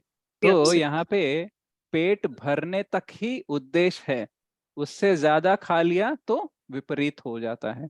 तो अगर इंद्र तृप्ति के माध्यम से हम सोचेंगे कि यार ये जगत जो बना है मेरे इंद्र तृप्ति के लिए बना है, राइट, ये जो सारे नेचुरल रिसोर्सेस है इसका मैं भोग करूंगा, ये उद्देश्य के साथ जाएंगे तो हम फ्रस्ट्रेट हो जाएंगे। इसलिए जो नास्तिक होता है, जिसको भगवान का ज्ञान नहीं होता है, वो क्या करता है, उसका पूरा लाइफ सिर्फ इंद्र तृप्ति में लगाता है। वो कुछ भी करे काम, राइट, उसमें इंद्र तृप्ति ही होती है। तो इसलिए क्या हो जाता है, वो फ्रस्ट्रेट हो जाता है और उसको लगता है कि ये क्या दुनिया बनाई है। लेकिन जो भक्त होता है, राइट, जैसे वो हॉस्पिटल में होता है, इस पूरे जगत को वो हॉस्पिटल समझता है और वो बोलता है कि देखो मैं हॉस्पिटल में हूँ और मुझे क्या करना है, मिनिमम टू मिनिमम मेरे को खाना लेना है और ज्यादा से ज्यादा ट्रीटमेंट में पार्टिसिपेट करना है ताकि मैं जल्द ही इस हॉस्पिटल से बाहर निकल सकूं। तो वो हॉस्पिटल में जब रहता है कंप्लेंट नहीं करता है, वो सिर्फ ट्रीटमेंट लेता है, फॉलो करता है डॉक्टर को और जल्द से जल्द बाहर निकलता है। तो उद्देश्य क्या है भौतिक जगत का, हमें सुधारने के लिए है। और जब सुधार रहे हैं तब पोषण भी तो करना चाहिए, इसलिए ये सुविधा दी है। तो अगर इसका डिजाइन और इसका उद्देश्य देखा जाए तो ये भौतिक जगत परिपूर्ण है, अपने आप में ही पूर्ण है, क्योंकि इसका उद्देश्य जो है वो ठीक तरीके से वो सॉल्व कर रहा है, सर्व कर रहा है। तो इसलिए क्या हो गया, भगवान जो परम सत्य है उनसे ये भौतिक जगत आया है और जो पूर्ण है उससे पूर्ण निकला है। तो ये पूर्ण है या नहीं हमने कैसे देखा, डिजाइन के हिसाब से देखा और उद्देश्य के हिसाब से देखा। तो डिजाइन इतना परफेक्ट है, प्रकृति क्रियमाणानि गुणैः कर्माणि सर्वशः, जो 3.27 है उसमें बोलते हैं कि प्रकृति को ऐसा अरेंजमेंट किया है कि भगवान को हर बार आके हर काम में हाथ डालने की जरूरत नहीं है। ऐसा अरेंजमेंट कर दिया कि सब ऑटोमेटिकली होता है। वो 9th चैप्टर में ये भी बताते हैं, मया अध्यक्षेण प्रकृति सूयते सचराचरम। तो मैंने ऐसा अरेंजमेंट कर दिया है, ऐसा मैनेजमेंट कर दिया है कि मुझे बार बार आकर ज्यादा मैनेजमेंट करने की जरूरत नहीं है। इवन हम द बेस्ट मैनेजमेंट को क्या बोलते हैं, जहां पे मैनेजर को ज्यादा काम करने की जरूरत नहीं है, सिस्टम ऐसा सेट कर दिया कि लोग आएंगे अपना अपना काम करेंगे, जिसको जितना काम करना है वो काम करेगा और उसके हिसाब से उसको पेमेंट हो जाएगा, काम निकल जाएगा। तो जितना ऑटोमेटेड सिस्टम रखेंगे उतना ही एक व्यक्ति को काम करना कम जरूरत पड़ेगा। तो वैसे ही भगवान ने ऐसी अरेंजमेंट कर दी है इस भौतिक जगत में कि सारा कुछ ऑटोमेटिकली चलते रहता है। राइट। तो इसलिए ये परफेक्ट है और ऊपर से इसका उद्देश्य क्या है, हमको सुधारना और यहाँ से हमें बाहर निकल के जाना। तो उसके लिए जो कुछ भी चाहिए ये यहाँ पे सब कुछ मिल जाएगा। अभी अगले पैराग्राफ में क्या बोलते हैं, इतना परफेक्ट होने के बाद में भी हम क्या करते हैं, इसको इंद्र तृप्ति के लिए यूज करना चाहते हैं। तो जब हम इंद्र तृप्ति के लिए यूज करना चाहते हैं तो क्या करते हैं, अलग अलग साधन हम करते हैं। तो एक्चुअल में देखा जाए तो ह्यूमन लाइफ जो है, हमको मानव जन्म जो मिला है, उसका एक विशिष्ट अधिकार होता है कि जन्म मृत्यु जरा व्याधि के चक्र से हम छूट सकते हैं। बाकी किसी भी योनि में हम जन्म मृत्यु जरा व्याधि के चक्र से बाहर आ ही नहीं सकते। तो ये जो ह्यूमन फॉर्म ऑफ लाइफ है, ये बहुत ही विशेष है। अगर हम इसका दुरुपयोग करेंगे, राइट, तो क्या हो जाएगा, फिर से हम जन्म मृत्यु जरा व्याधि चक्र में फंसते ही जाएंगे। 84 लाख योनियों में मनुष्य योनि जो है वो एकदम से अत्यधिक विकसित जीव होता है, राइट। तो उसको भी अगर हम वेस्ट करेंगे तो फिर क्या हो जाएगा। तो इसलिए एक्चुअली हमको क्या करना चाहिए, ये मानव जन्म जो है उसका अच्छे से सद्विनियोग करना चाहिए, उसका सबसे बेस्ट जो यूज है वो करना चाहिए। अगर वो नहीं करेंगे तो फिर से हमको कौन सी योनि मिलेगी हम बता नहीं सकते। बहुत बार हम ह्यूमन राइट्स की बात करते हैं, दैट मानव हक्कुलु तेलुगु में बोलते हैं, राइट। तो मानव के जो हक है उसकी बात करते हैं। जैसे कभी किसी को बहुत मतलब बहुत गलत तरीके से किसी को पीटा जाए या फिर किसी के साथ गलत हो जाता है, ह्यूमन राइट्स कमीशन आ जाते हैं कि देखो आपको ऐसा ऐसा नहीं करना चाहिए, वैसे नहीं करना चाहिए। तो ह्यूमन राइट्स कमीशन एक्चुअल में ये भी चीज देखना चाहिए कि क्या सब लोग उनका जो परम धर्म है, राइट, सवै पुंसो परो धर्मो यथो भक्तिर अधोक्षजे, यानी जो अधोक्षज है, जो भगवान है, उनकी भक्ति करना सबसे बड़ा राइट होता है। मानव का सबसे बड़ा हक क्या है, भक्ति करना। तो उसमें एक्चुअली सपोर्ट ज्यादा देना चाहिए, उसमें दे देंगे ना सपोर्ट तो बाकी तो ऑटोमेटिकली हो जाएंगे। तो ये जो विशेष अधिकार है मानव जन्म का, वो अधिकार सबसे बड़ा राइट क्या है कि हम भक्ति कर सकते हैं और हमें भक्ति करनी चाहिए। लेकिन हम क्या करते हैं, ज्यादातर इंद्र तृप्ति करने का प्रयास करते हैं। तो इंद्र तृप्ति इस जगत में करने से क्या हो जाता है, इल्यूजन यानी मोह में फंस जाते हैं। हमको लगता है कि देखो थोड़ी सी मैं व्यवस्था कर लूंगा इस भौतिक जगत में तो शायद पूर्ण रूप से मैं इंद्र तृप्ति कर सकता हूँ। इसलिए हम पैसा इकट्ठा करते हैं, अपना नाम, अपना ऐशो आराम के लिए जो कुछ भी चाहिए वो सारे इकट्ठा करना चाहते हैं। क्यों, क्योंकि हमें लगता है जितने ज्यादा साधन होंगे उतना ज्यादा मैं भोग कर सकता हूँ और इससे मेरी भोग जो इच्छाएं हैं वो सारी पूर्ण रूप से मैं उसको कंप्लीटली एंजॉय कर सकता हूँ। लेकिन क्या हो जाता है, जितना ज्यादा प्रयास हम करते हैं भोग करने का उतना ही ज्यादा फ्रस्ट्रेट होते रहेंगे। इसलिए हमें क्या करना चाहिए, ये एसेंसरी मतलब ये इंद्र तृप्ति के माध्यम से अपने आप को पूर्ण करने का व्यवस्था नहीं करना चाहिए। हमको इंद्र तृप्ति का एक लिमिट रखना चाहिए और ज्यादातर ध्यान किस पे देना चाहिए, भक्ति करने में। और कभी कभी हमारा मन तो भक्ति तो करने के बारे में सोचने भी नहीं देता, इतने विचार आने लगते हैं। जैसे हमें लगता है कि बस ये चीज पालूंगा तो मैं खुश हो जाऊंगा, वो चीज पालूंगा, या फिर मैं इससे शादी करूंगा, उससे शादी करूंगा, उसके साथ रहूंगा, ऐसे करूंगा वैसे करूंगा, तब मैं पूर्ण हो जाएंगे। लाइफ को कंप्लीट करने के लिए हम बहुत कुछ इंद्र तृप्ति के माध्यम से, भोग के माध्यम से, राइट, भौतिक संपत्ति के माध्यम से करना चाहते हैं। लेकिन जितना ज्यादा प्रयास करते हैं उतना ज्यादा हम विचलित होने लगते हैं, फ्रस्ट्रेट होने लगते हैं। कभी कभी हम देखते हैं, हमको लगता है कि देखो अभी मैं जवान हो गया हूँ, अगर मैं अभी सिंगल हूँ, अगर मैं किसी के साथ शादी कर लूंगा तो मेरा जीवन पूर्ण हो जाएगा। So I am half, I will get my better half, then I will, my life will be complete, right. लेकिन प्रॉब्लम ये है कि हम सब अंश हैं भगवान के। ममैवांशो जीवलोके जीवभूतः सनातनः, भगवान बोलते हैं 15.7 में कि हम सब अंश हैं। तो एक अंश मिलके दूसरा अंश के साथ मिलेगा तो फिर वो पूर्ण नहीं हो सकता। जैसे एक चिंगारी दूसरी चिंगारी को मिलके जल नहीं सकते हैं कंप्लीटली, राइट। तो जैसे आप देख लो, कभी कभी जब हम पहले रसोई घर में, ऐसे अभी तो गैस आ गया है, बट पहले क्या किससे करते थे हम कुकिंग, चूल्हे में, चूल्हे में, चूल्हे में करते थे, राइट। उगड़ी। तो उसमें कोयला यूज करते थे, शायद हाँ, आपको याद होगा, राइट। तो हाँ, वो कोयला यूज करते थे। 4-5 कोयले या फिर 10-12 कोयले जो होते हैं, तो उसको हम ऐसे फूकते हैं, हवा देते हैं, तो वो ऐसे चिंगारी के, तो मतलब एक आग की तरह बदल जाता है, राइट। अगर उसमें से एक कोयला हम बाहर निकाल के रखेंगे, राइट, तो क्या वो जलेगा या फिर बुझ जाएगा, बुझ जाएगा प्रभु जी। बुझ जाएगा, राइट। तो हम एक और लेते हैं, राइट, और वहां पे उसके बाजू में रखते हैं, ठीक है। तो ये दोनों कितना टाइम तक, मतलब इनकी आग नहीं है, ठीक है, लेकिन ये थोड़े से गर्म है।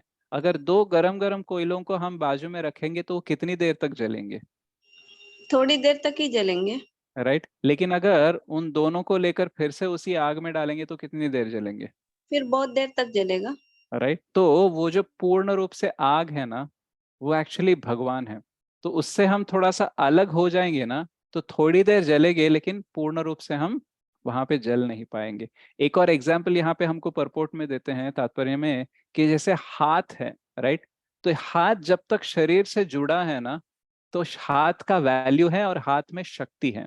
मान लो अगर हाथ यहाँ से कट हो जाएगा, एग्जैक्टली यहाँ से कट किया और इसको बाजू में रखा, दिखने के लिए हाथ की तरह दिखेगा, लेकिन क्या उसमें शक्ति रहेगी, ऊर्जा रहेगी? क्या वो हाथ का काम करेगा? बिल्कुल नहीं। नहीं। नहीं बिल्कुल नहीं। करेगा, राइट। तो हम क्या कर रहे हैं, दो कटे हुए हाथ लेकर अगर सोचते हैं कि हम ताली बजाएंगे या फिर इसको कंप्लीट करेंगे, तो क्या हो सकता है? नहीं हो सकता। नहीं हो सकता, राइट। तो एक्चुअली हम क्या करते हैं, मैं अकेला हूं, I am single, so I will marry someone, मैं किसी से शादी करूंगा तो वो मेरे जीवन का पूर्णता होगी और मैं उसके जीवन का पूर्णता होऊंगा। सो समटाइम्स हम बोलते हैं ना, कभी कभी जो वाइफ अपने हस्बैंड से बहुत अच्छा प्रेम करते हैं या फिर हस्बैंड वाइफ से प्रेम करता है, तो इंग्लिश में बोलते हैं ही कंप्लीट्स मी, राइट, और शी कंप्लीट्स मी, राइट, यानी मेरे लाइफ में जो आधा अधूरापन है वो ये कंप्लीट करते हैं, तो ऐसा हम बोलते हैं, राइट। लेकिन एक्चुअली दो जीव मिलके कुछ कंप्लीट नहीं कर सकते हैं। जैसे दो कटे हुए हाथ एक साथ जुड़ जाएंगे तो कुछ नहीं हो सकता, वो जब शरीर के साथ जुड़े रहेंगे तो ही वो परिपूर्णता पा सकते हैं। तो जब तक हम भगवान से विमुख होकर, भगवान को साइड में रखकर जो कुछ भी करना चाहेंगे ना कंप्लीट करने के लिए, किसी भी स्तर पर जाएंगे कंप्लीट हो नहीं पाएंगे, क्योंकि भगवान पूर्ण है। तो भगवान से जो अंश निकलते हैं वो भी पूर्ण होते हैं, लेकिन फर्क ये है कि हमारी पूर्णता भगवान के ऊपर डिपेंडेंट है और भगवान इंडिपेंडेंट है। तो भगवान को किसी की जरूरत नहीं है, इसलिए वो आत्माराम है, राइट। लेकिन हमको भगवान की आवश्यकता होती है। किसी और जीव से हम कितना भी समय बिता ले, कितना भी प्रेम ले ले, कभी भी पूर्णता में हम प्रेम का अनुभव कर ही नहीं सकते, जीवन का अनुभव कर ही नहीं सकते। इसलिए जब हम भक्ति करते हैं, आप देखना समवेयर आपको जब भक्ति से स्टार्ट हुआ होगा, आप भक्ति करना स्टार्ट किए होंगे, तब से जीवन में जो कुछ अधूरापन था वो धीरे धीरे से कम हो रहा है कि नहीं हो रहा है? यस राइट, प्रभु जी। ऐसा नहीं है कि सिर्फ गरीब लोग ही भक्ति में आते हैं या फिर दुखी लोग ही भक्ति में आते हैं। एक प्रभु जी, कहानी, यस कहीं मतलब, जाने की इच्छा नहीं होती, भक्ति में ही मन लगता है, ना मन किसी से लगता बात है, करने की जरूरत पड़ती, ना कहीं जाने की। कहीं जाने की जरूरत नहीं पड़ती। तो एक प्रभु जी और माता जी थे, वो 25 साल से महालक्ष्मी टेम्पल जो है मुंबई में, आपने सुना होगा, बहुत ही फेमस टेम्पल है, तो वहां पे जाते थे। तो उनके पास सब कुछ था, मतलब धन दौलत और बच्चे भी अच्छे थे, वेल सेटल्ड लाइफ था, ऐसा कोई दुख नहीं था, लेकिन हृदय में कुछ अधूरापन था। तो वो महालक्ष्मी जी से हमेशा प्रार्थना करते कि आपने हमें सब कुछ दिया लेकिन कुछ तो अधूरापन है, राइट, वो जा नहीं रहा है। तो ऐसे 25 साल वो प्रार्थना करते रहे।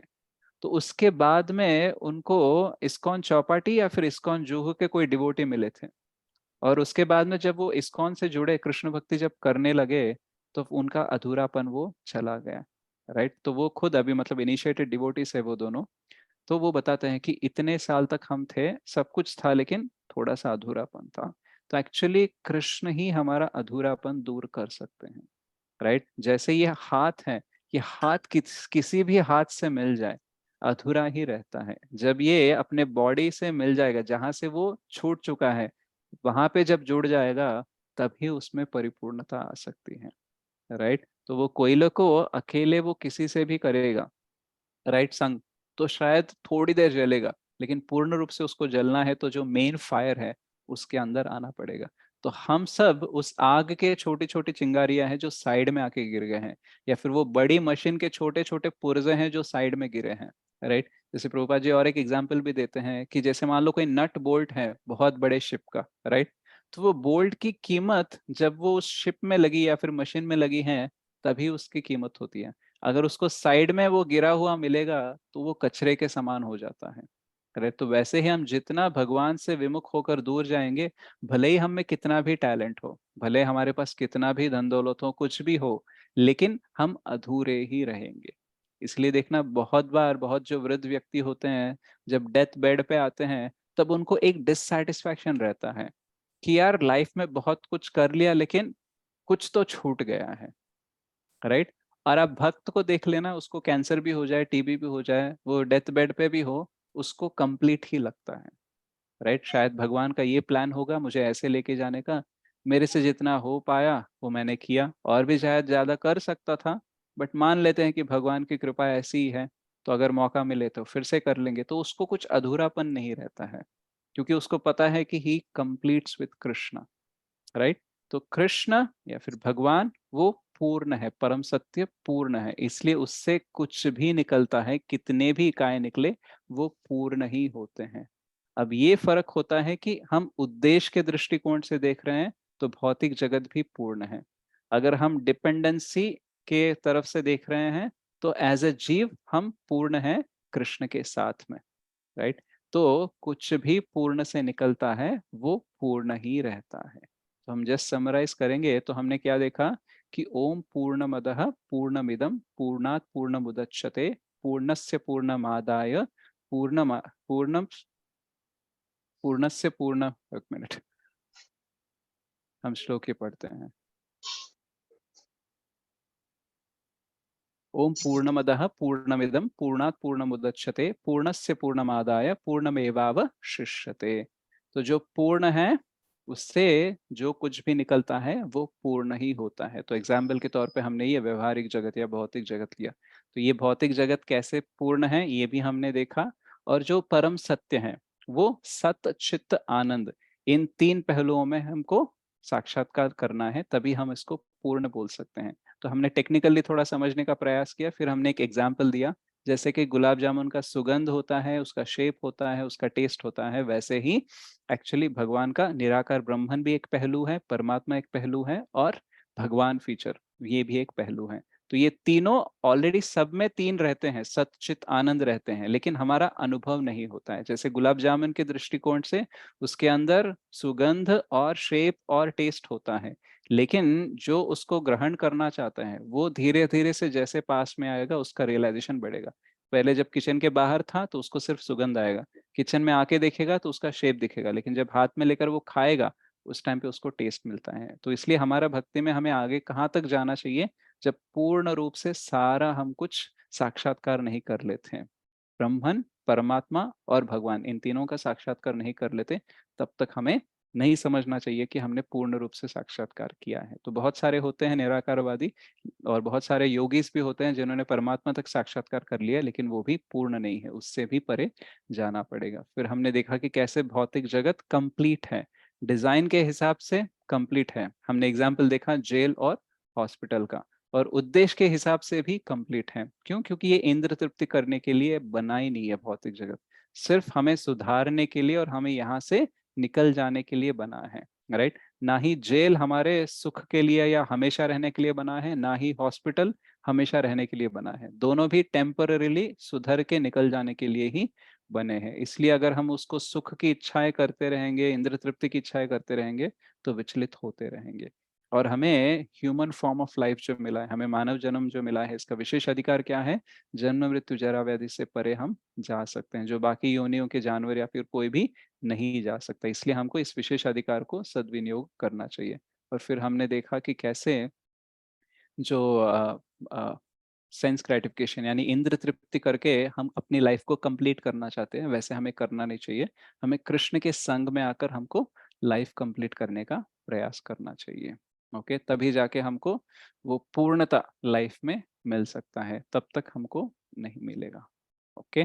तो बाकी जो श्लोक है, कैसे हम भक्ति में और आगे बढ़ सकते हैं, कैसे इसको और समझ सकते हैं, आने वाले श्लोकों में हम धीरे धीरे से समझने का प्रयास करेंगे। ठीक है, तो आप तात्पर्य पढ़िए और इस क्लास को भी फिर से सुनने का प्रयास कीजिए। अगर आपको कोई और प्रीचर पता है जो ईशोपनिषद पे क्लास लेते हैं तो उनका भी सुनिए है।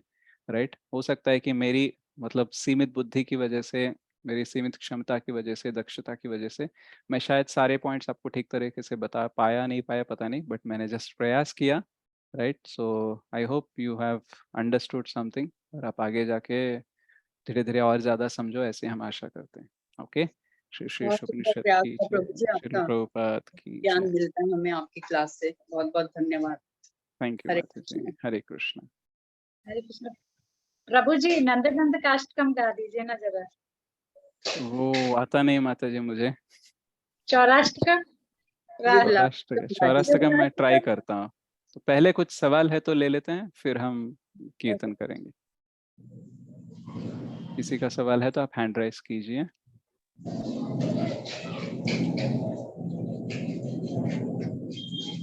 Thank you so much, Prabhuji. The class is really good. Sorry, I don't know how to speak in Hindi, so I'm just talking in English.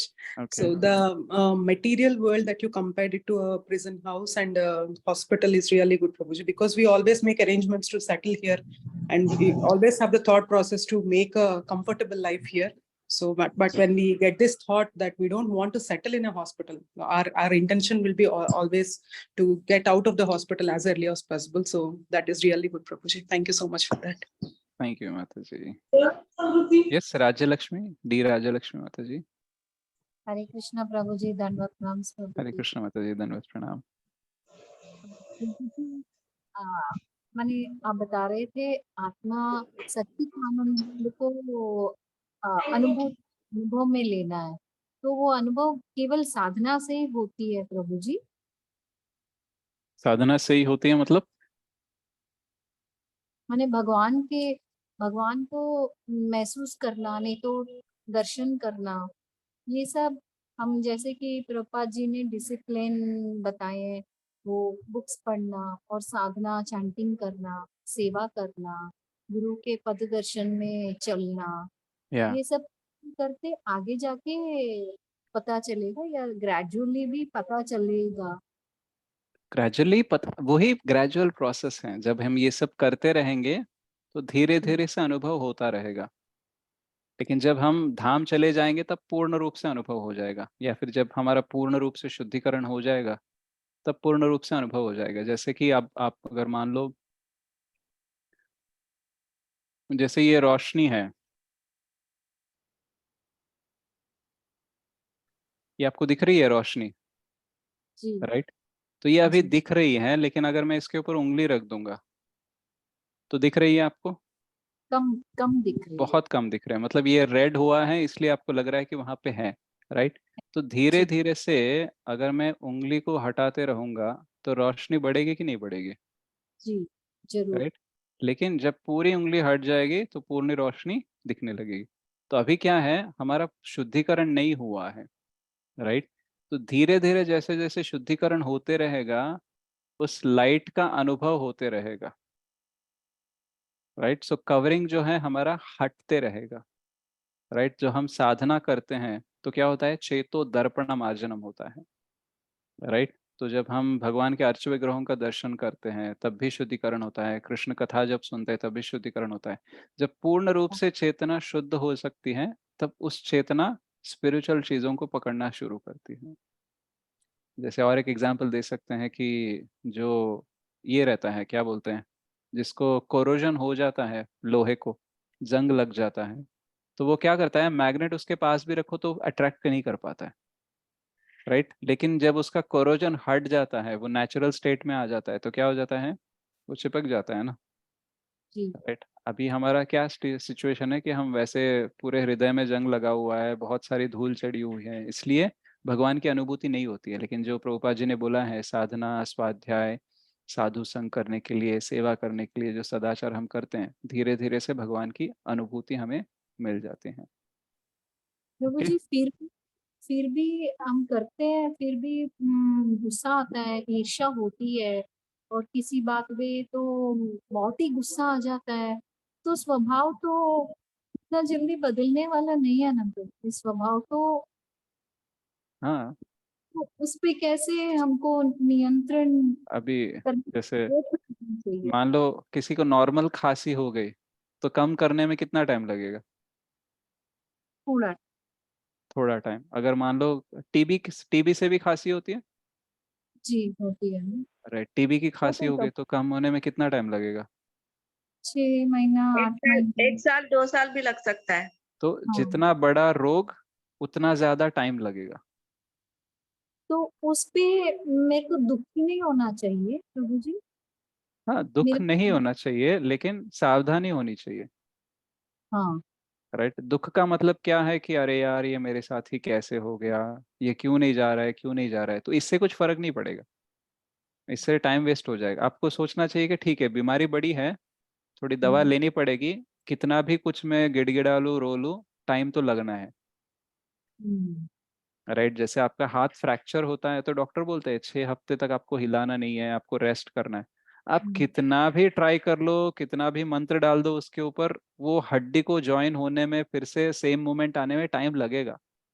Right, लेकिन अगर आपकी उंगली कट गई है तो वो घाव भरने में 1-2 दिन में हो जाएगा, लेकिन हाथ टूटा है तो उसको 6 हफ्ते लगेंगे। Right, so everything takes time.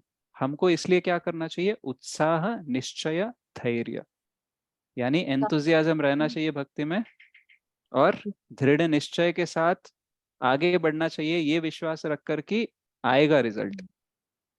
और जब तक रिजल्ट नहीं आता तब तक धैर्य यानी पेशेंस रखना चाहिए। राइट, अभी 9 महीने में बच्चा पैदा हो गया, ये सबको पता है। अगर पहले महीने से ही आपने प्रेशर डालना शुरू कर दिया कि चाहिए ही चाहिए, 2 महीने में चाहिए, 3 महीने में चाहिए, होगा क्या? इम्पॉसिबल। इम्पॉसिबल। राइट, तो similarly some things take time. अगर आपका गुस्सा बहुत ज्यादा है, मतलब गुस्से का रोग जो है आपका बहुत ज्यादा है, बहुत जन्मों से आ रहा है, तो वो पहले ही नहीं जाएगा। जैसे 6 अनर्थ होते हैं हमारे, काम, क्रोध, लोभ, मोह, मद, मात्सर्य। राइट, तो ये 6 में 6 के 6 एक ही मात्रा में नहीं होते सब में। किसी में काम बहुत ज्यादा होता है, किसी में क्रोध बहुत ज्यादा होता है। तो जब आप भक्ति करोगे ना, तो पहले अगर आप में काम कम है तो काम कम हो जाएगा, और क्रोध की मात्रा बहुत ज्यादा है इसलिए फर्क ज्यादा नहीं दिखेगा। राइट, धीरे धीरे लगे। कोई कोई आप 20 साल 30 साल से कृष्ण भावनामृत में रहते हैं, इस्कॉन में रहते हैं, आप उनको देख लिया वो गुस्सा करते हुए, तो आप बोलेगे यार 30 साल से जब कर रहे हैं इनका गुस्सा नहीं गया। बट उनके बाकी 5 अनर्थ नहीं होंगे, लेकिन एक गुस्सा रह गया होगा, तो थोड़ा टाइम लगेगा उसको। समझ रहे हो? सो सारा रोग तो है, हमको भव रोग है, लेकिन भव रोग में भी वैरायटी अलग अलग है हमारा। तो किसका कौन सा वैरायटी है, कितना टाइम लगेगा पता नहीं है। इसलिए कभी ये मत सोचना कि देखो वो मैं 6 महीने से जब कर रहा है, मैं 3 साल से कर रही हूँ, उसका तो गुस्सा कम हो गया, मेरा नहीं कम हुआ। शायद उसका काम कम नहीं होगा, क्रोध कम हो गया, लेकिन काम, लोभ जो है। एक माता जी ने पूछा था एसजीआर में कि प्रभु जी मेरा तो गुस्सा तो कम नहीं हो रहा है। तो मैंने पूछा भौतिक इच्छाएं कम हो रही है क्या? तो बोली हाँ हो रहे हैं। राइट, तो मतलब फर्क वहां पे पड़ रहा है। जैसे आप अगर बीज बोओगे ना, राइट, बारिश गिरती है तो सारे पौधे निकल आते हैं क्या? कुछ कुछ रुक चुप जाओ। राइट, लेकिन आप क्या कर रहे हो, अगर जो पौधा नहीं निकला है उस बीज की तरफ ही देख रहे हो, राइट, आपको क्या लगेगा बारिश काम की नहीं की? नहीं राइट, काम। लेकिन आपको पूरा देखना चाहिए बगीचा। ठीक है, ये पेड़ का मतलब ये बीज का पौधा नहीं आया, लेकिन ये सारे तो आ गए, मतलब बारिश काम करती है। राइट, तो ये क्यों होता है, भगवान क्या करते हैं कि धीरे धीरे से आपका करेंगे प्रोसेस। क्योंकि हम बोलते हैं कि देखो इतने दिनों से भक्ति कर रही हो, लेकिन कितने दिनों से हम कितनी तीव्रता से कर रहे हैं, कोई हिसाब है क्या? लोग बोलते हैं 3 साल से जप कर रहा हूँ, लेकिन 3 साल में 16 माला जब आपने जप किए, कितनी बार आपने मंत्र सुना, कितनी बार सिर्फ कृष्ण का ध्यान किया, इसका कोई हिसाब है क्या हमारे पास? तो सिर्फ जप कर रहा हूँ बहुत दिनों से या फिर भक्ति कर रहा हूँ, इसका कोई मतलब नहीं बनता। उसमें क्या है, जैसे बहुत सारे लोग ऑफिस में काम करते हैं 20-20 30-30 साल, क्लर्क के पोजीशन में स्टार्ट करते हैं, क्लर्क बन के ही रिटायर होते हैं। कुछ लोग होते हैं 2-2 साल में प्रमोशन लेते हैं, सीईओ वाइस प्रेसिडेंट बन के बाहर निकलते हैं। राइट, टाइम तो दोनों का 20 साल ही गया है, लेकिन 20 साल में किया क्या है वो इम्पोर्टेंट है ना। राइट, तो पेशेंस रखिए, कुछ चीजें धीरे से जाएगी। ओके, और सिर्फ जप करने से नहीं, आपको शास्त्रों का अध्ययन करना चाहिए, भक्तों का संग करना चाहिए। ओके, और जो आपको कम करना है उसके वीडियोस आप ज्यादा देखो। अगर आपको गुस्सा ज्यादा आता है तो एंगर मैनेजमेंट के वीडियोस देखो आप भक्तों द्वारा। अमोघ लीला प्रभु जी का बहुत अच्छा वीडियो है एंगर मैनेजमेंट पे, आप वो देखो। जो आपकी ज्यादा है वो मेडिसिन आपको लेनी है, ठीक है। तो ऐसा नहीं है कि सारे क्लासेस सबके लिए सेम होंगे, आपको अपनी तरफ से भी कुछ क्लासेस देखने चाहिए, कुछ वीडियोस देखना चाहिए जो आपका रोग है, जो अभी आपका टेंशन है। अगर आपके घर में किसी की मृत्यु हुई है और आप संभाल नहीं पा रहे हो अपने आप को, तो उस सब्जेक्ट के बारे में देखो, ताकि आप ये अपने आप को हैंडल कर सको। क्रोध ज्यादा है तो क्रोध के बारे में, तो ऐसे आपको कस्टमाइज करना चाहिए भक्ति में। मैंने ओके, क्रोध इंसान के ऊपर आ गया मेरे को, तो उस समय मेरे को क्या करना चाहिए? 2 शब्द बता दीजिए।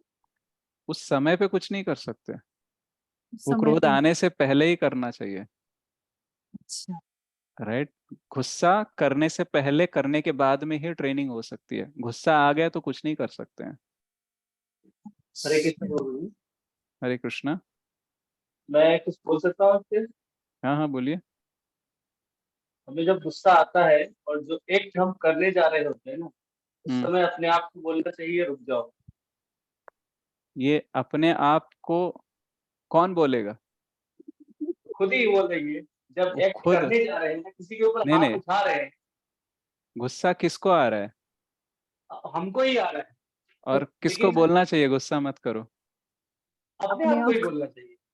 हाँ, तो इसमें आपको डिफरेंस पता चल रहा है। मतलब गुस्सा हमको नहीं आता है, गुस्सा मन को आता है। हाँ, और रुक जाओ किसको बोलना चाहिए? मन बुद्धि को को। बोलना चाहिए, मन को बु- कि रुक जाओ। बुद्धि को बोलना चाहिए, बोलना राइट। चाहिए। हाँ, लेकिन बुद्धि की औकात, शक्ति इतनी छोटी होती है ना, क्योंकि हम कुछ प्रयास करते नहीं है ना, तो इसलिए मन इतना बड़ा होता है। बुद्धि बोलेगा रुक जाओ, मन बोलेगा चुप बैठ, मुझे जो करना है वो करूंगा, राइट। लेकिन जब हम साधना करते हैं, स्वाध्याय करते हैं, तो धीरे धीरे से मन का जो वॉइस है, स्ट्रेंथ है, वो कम हो जाएगा, इंटेलिजेंस का बढ़ेगा। तो अगर गुस्सा आ भी जाता है ना, तो इंटेलिजेंस बोल देगा रुक जाओ तो रुक जाएगा। एक तो आएगा नहीं, आएगा तो भी इंटेलिजेंस हावी हो जाता है मन के ऊपर। तो क्या करना चाहिए, वो वाला रिजल्ट जो आप एक्सपेक्ट कर रहे हो कि रुक जाओ तो रुक जाने के लिए, उससे पहले बहुत सारी प्रैक्टिस करनी चाहिए। इंटेलिजेंस उससे को पावर देना चाहिए, बहुत देना चाहिए, कंट्रोलिंग। इंटेलिजेंस को शार्प बनाना चाहिए, राइट। तो इसलिए बहुत बार क्या होता है पता है, आप ऑब्जर्व करना, जब हमारी तबीयत खराब होती है, उस टाइम पे हम बहुत सारा बड़ा बड़ा वादा कर लेते हैं अपने से कि देखो आपसे ना मैं बहुत हेल्दी खाऊंगा, मैं बाहर का नहीं खाऊंगा, मैं ऐसे खाऊंगा, ऐसे रहूंगा, वैसे रहूंगा। 4 दिन के बाद ठीक हो जाते तो क्या होता है हमारा? आज यदा एक दिन। तदा तदा भूल प्रति। जाते हैं, भूल भूल जाते हैं। जाते हैं। सारा तो पानी पी जाता है। हाँ, तो क्या हो गया कि जनवरी में बुखार आया, ठीक है, उसके बाद में मार्च में बुखार आया, ठीक है। तो जनवरी में बुखार आया, तब हमने रेजोल्यूशन ले लिया ये करूंगा, लेकिन जनवरी में ही वो सब पानी में चला गया। फिर फरवरी मार्च तक हम वैसे ही जिए, और फिर मार्च में आ गया फिर से हमको बुखार। तो अब बताओ, उस टाइम पे हम कुछ कर सकते हैं क्या? सिर्फ दवा ले सकते हैं, थोड़ी सी सावधानी परख सकते हैं, बट फिर से बुखार आने को रोकने का टाइम जो होता है उसके बाद में स्टार्ट होता है, हम्म, राइट। तो ये जो सही। बीच का गैप है, इसमें हमको काम करना है। तो we have to work between the peaks to peaks. तो ये हम करते नहीं है, हमको लगता है कि अभी गुस्सा आ गया, अभी गुस्सा आता है तो उस टाइम पे मुझे क्या करना चाहिए ये बता दो बस, उसके पहले या बाद में क्या करना है ये जरूरत नहीं है मेरे को। इसलिए मैंने कहा उस समय ये सोचना चाहिए कि जो मैं करने जा रहा हूँ वो रुक जाता हूँ थोड़ी देर। हाँ, तो क्योंकि आपने थोड़ा प्रैक्टिस किया होगा। अभी आप बताए तो मुझे पता चला कि ये ना उससे पहले करना चाहिए। पहले करना चाहिए। The best time to deal with temptation is before it comes. Okay. तो आप बताओ, जो सैनिक होता है वो युद्ध की तैयारी कब करता है? जब युद्ध ऐलान होता है तब? नहीं, रोज। रोज कर। तो रोज करना चाहिए आपको प्रैक्टिस। तो क्या करना है प्रभु जी? रही साधना करो और स्वाध्याय करो, और सोचो कि गुस्सा क्यों आ रहा है। मैं कभी मॉर्निंग सेशन लूंगा अगले हफ्ते, तो मैं एंगर मैनेजमेंट पे लूंगा, उस टाइम पे आपको थोड़ा और बताऊंगा। बट ये है कि गुस्सा आने का एक सबसे बड़ा रीजन होता है, हम अपने आप को बॉस समझते हैं, अच्छा। हम अपने आप को भगवान समझते हैं, इसलिए हमको गुस्सा आता है। अच्छा। हाँ, क्योंकि आप बताओ, गुस्सा सब। जनरली कब आता है? हाँ मेरे हिसाब से ये काम नहीं है। राइट? तो जब हम दूसरे को कंट्रोल नहीं कर पाते हैं, जब दूसरा हमारे हिसाब से चलता नहीं है, हमारा जीवन अपने हिसाब से नहीं चलता, लोग अपने हिसाब से जो मैं बर्ताव उनसे एक्सपेक्ट कर रहा हूँ वो नहीं आता है, उस टाइम पे हमको गुस्सा आता है। तो इसका मतलब है हम भगवान बनना चाहते हैं कि देखो अभय क्या बोलेगा, राज्य लक्ष्मी क्या बोलेगी, बिंदु क्या बोलेगी, मैं डिसाइड करूंगा। उसके अतिरिक्त कुछ बोला तो गया तो काम से। तो ये मेरी अपेक्षा है। और डेफिनेटली अभय मेरी क्यों बात सुनेगा, राज्यलक्ष्मी मेरे हिसाब से क्यों चलेगी, वो अपने हिसाब से चलेगी, अभय अपने हिसाब से चलेगा। राइट? मैं भगवान थोड़ी ना हूँ जो इन सबको कंट्रोल कर पाऊँ, लेकिन मैं कंट्रोल करना चाहता हूँ इनको। और जब मेरे चीजें कंट्रोल से बाहर जाती है, मेरे को उसको कंट्रोल करने के लिए गुस्सा दिखाना पड़ता है। तो मेन थिंग है, हम अपने आप को बॉस समझते हैं, भगवान समझते हैं। जिस दिन आप अपने आप को दास समझ लो, नहीं आएगा। अभय है, वो भी जीव है, उसके पास भगवान ने स्वेच्छा दे के रखी है, भगवान खुद जबरदस्ती नहीं कर रहे हैं, मैं क्या करूंगा उससे। राइट? हम प्रेरणा दे सकते हैं अपने बर्ताव से, लेकिन किसी को कंट्रोल नहीं कर सकते। तो ये ज्ञात जो होता है, ये शास्त्रों का अध्ययन करने से, चैंटिंग करने से होता है। जब हम चैंटिंग करते हैं हरे कृष्ण कृष्ण कृष्ण हरे हरे, हरे राम राम राम हरे हरे, क्या हम प्रार्थना कर रहे हैं? हे राधा रानी, हमें कृष्ण की सेवा में लगाओ। क्यों? क्योंकि हम कृष्ण के दास हैं। और जब शास्त्रों का अध्ययन करते हैं, हमको पता चलता है जीवे रे स्वरूप होए कृष्ण रे नित्य दास। ठीक है? इधर भी दास भाव, इधर भी दास भाव, दास दास दास दास सुन सुन के हमारे जो अंदर का बॉस है ना, वो खत्म हो जाएगा। फिर गुस्सा नहीं आएगा, आएगा तो भी उसका उद्देश्य रहेगा, सेल्फलेस रहेगा। अभी क्या है? स्वार्थी उद्देश्य है हमारा। गुस्सा क्यों आया? मेरी मर्जी का नहीं हो रहा है। जब हम शुद्ध भक्त बन जाएंगे तब भी गुस्सा आएगा, लेकिन क्यों? क्योंकि कृष्ण की मर्जी के हिसाब से नहीं हो रहा है। ओके? गुस्सा तो नहीं आया ना आपको? बिल्कुल नहीं ठीक है। मैं बहुत ज्यादा गुस्सा है, तो मेरी वजह से कई बार बहुत लोग हर्ट हो जाते हैं। फिर बाद में एहसास होता है कि ना ऐसे नहीं बोलना चाहिए था, लेकिन वो तो बिगड़ जाते हैं, वो दुखी तो हो जाते हैं उनको। करना चाहिए फिर थोड़ा सा कंट्रोल। भले के लिए भी कुछ बोलने से, जो बोलने का तरीका होता है ना, भले के लिए भी वो शायद मेरा ढंग हाँ, बदल। कुछ लोग सही ढंग से बात नहीं कर पाते हैं। एक्चुअली हमको कोई ये सिखाता ही नहीं ना। कौन से स्कूल में सिखाते हैं हमको एंगर मैनेजमेंट? बताओ। कैसे कमाना है यही सिखाते हैं, कैसे अभी तो जॉब लाना है। अभी तो इस्कॉन में से। बस इसका नहीं, हमारा यूनिवर्सिटी है जहाँ पे ये सब सीखते हैं हम। ओके। यस, बिंदु माता जी। थैंक यू प्रभु जी, हरे कृष्णा, धन्यवाद, प्रणाम माता जी। Lots of Prabhu patience much. यही काम है हमारा। यस, बिंदु माता जी, you have raised your hand. Prabhu, why don't we have Bhakti Shastri, Prabhu? Why don't you have means? Because the government, so far Bhakti Shastri was not introduced. So why don't we have, Prabhu? Why don't you have means I don't have, or we are not conducting to you all. What is your question? Yeah, why what we are, why you are not conducting to us? Because we don't have a teacher available. You can take Kadam. First I have to do भक्ति शास्त्री। मेरा भक्ति शास्त्री नहीं हुआ है। भक्ति शास्त्री होने के बाद में भक्ति शास्त्री टीचर ट्रेनिंग अटेंड करके सर्टिफाइड होना चाहिए, तब जाके आप दूसरे को भक्ति शास्त्री सिखा सकते हो। Nice. Yeah. So I'm also trying to learn Bhakti Shastri from last 2 years, but मेरा भी नहीं हो रहा है। तो maybe this year we will have it. Okay. Yes. Madhuravani Mataji. Prabhuji మాకింద చెప్పట్లేదు ప్రభుజీ తెలుగు క్లాస్ లో ఏది? ఈశోపనిషత్తు. ఈశోపనిషత్ సండే 8 o'clock కి ఆల్రెడీ విజయ గౌరంగదాస్ ప్రభుది సిరీస్ నడుస్తుంది కదా.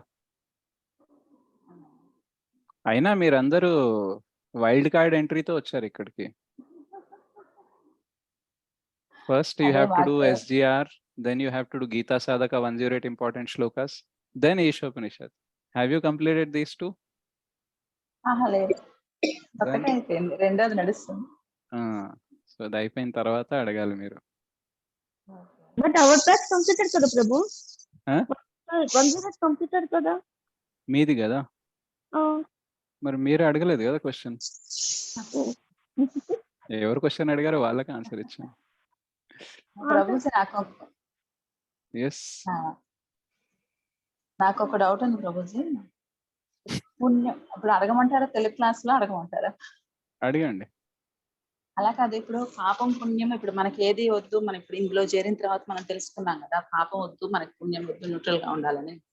ఇప్పుడు మొన్న ఒక క్లాస్ లో నితాయి శివని మాతలు చెప్పిన క్లాస్ లో మనం ఎక్కువ మన ఖాతాలో పుణ్యం ఉంటే మనకి వైష్ణవుల సేవ దొరికిద్ది వాళ్ళకి చేయడానికి అని చెప్పేసి నేను క్లాస్ లో విన్నాను. మరి పాపం అంటే ఇప్పుడు మన వెంట వచ్చి మన కర్మలో మన చుట్టూ ఉండేవంటారా? అదొక డౌట్ వచ్చింది. ఇప్పుడు మనం చేసేసుకున్న పాపం పుణ్యం ఉంటది కదా, ఓ పుణ్యం ఉంది అనుకోండి మన అకౌంట్ లో, వైష్ణవుల సేవ వస్తుంది, ఓకే. సెకండ్ది పాపం. ఇప్పుడు ఆ పాపం ఉంది అంటే ఇప్పుడు మన చుట్టూ ఉండే మన అవేర్నెస్ లో మనకు వచ్చే కష్టాలు ఇవన్నీ అంటారా? అది నాకు క్లారిటీ రాలేదు ప్రభుజీ. రెండిటికి వస్తాయి. పాపం అంటే సుఖాలు, సారీ పాపం అంటే కష్టాలు, పుణ్యం అంటే సుఖాలు. ఏదైతే భక్తుల సేవ దొరుకుతుంది అని అంటారో అది మోస్ట్లీ డైరెక్ట్ పుణ్యం, మామూలు కార్మిక పుణ్యం కాదు, అది సుకృతి అని కూడా అంటారు అనమాట. అది పుణ్యం మన అకౌంట్ లో ఉంటే మనకి వైష్ణవుల సేవ వస్తుంది అని చెప్పేసి ఒక క్లాస్ లో విన్నాను. అంటే పాపం అంటే ఇప్పుడు మనం చేసే మన చుట్టూ మనల్ని వెనక్కి లాగుతా ఉంటారు కదా కొన్ని మాటలు అంటే పనులు, అట్లా ఉంటుందా? మేబీ మనం చేసి దాని ద్వారా మనం చేసిన కర్మలు పోతాయి అంటారా? మీరు క్వశ్చన్ సరిగ్గా అడగట్లేదు, నాకు అర్థం కావట్లేదు. ఇప్పుడు మనం ప్రీవియస్ ఇప్పుడు మనకి ఏంటంటే ఇప్పుడు ఇందులో ఇష్టాల్లోకి వచ్చిన తర్వాత మనకి పాపం వద్దు, పుణ్యం వద్దు, ఏది చేయొద్దు, న్యూట్రల్ గా ఉండాలి అని మనం తెలుసుకుంటున్నాం. ఇప్పుడు పుణ్యం చేస్తే ఏంటి అంటే మనం ప్రీవియస్ చేసిన దాంట్లో పుణ్యం అనేది ఉంటే మన అకౌంట్ లో మనకి వైష్ణవుల సేవ దొరుకుతుందని నితాయి శివని మాతాజీ స్పీచ్ లో ఒక దాంట్లో నేను విన్నాను. మీరు కాదు, మీరు ఏం విన్నారో, ఏం అర్థం చేసుకున్నారో, మీరు ఏం చెప్తున్నారో అందులో చాలా వ్యత్యాసం ఉంది. What Mataji said, what you heard, what you understood of what you heard and what you are expressing, there is a gap. Now that I'm telling you. Actual గా మీరు ఒక క్లాస్ లో ఒక పార్ట్ లో వినేసి నన్ను డౌట్ అడిగారు అనుకోండి, then I will not be able to understand your doubt, and even నేను ఆన్సర్ చెప్పినా మీకు అది అర్థం కాకపోవచ్చు. సో ఆ వీడియో ఏంటి, ఆ క్లిప్ ఏంటో నాకు పంపించండి, అప్పుడు నేను మాతాజీ ఏం చెప్పారో విని తర్వాత ఆన్సర్ ఇస్తాను మీకు. ఓకే, మన ఖాతాలో పుణ్యం ఉంటే అరే మళ్ళీ అదే చెప్తారు. అలా కాదు ప్రభుజీ, నాకు మీకు ఆ క్లిప్ పంపించండి, నాకు ఆ క్లిప్ పంపించండి. పంపించిన తర్వాత నేను ఆ క్లిప్ చూసిన తర్వాత మాతాజీ ఏం చెప్పారో నేను అర్థం చేసుకొని తర్వాత మీ క్వశ్చన్ అడగమంటాను, అప్పుడు ఆన్సర్ ఇస్తాను. राइट, बिकॉज माताजी might have said so many other things, मतलब बहुत सारी चीजें पहले बोली होगी उसके बाद में बोला होगा, आपको सिर्फ वो बीच वाला पार्ट మరి అవన్నీ వదిలేసి డైరెక్ట్ గా తీసుకొస్తే ఎట్లా?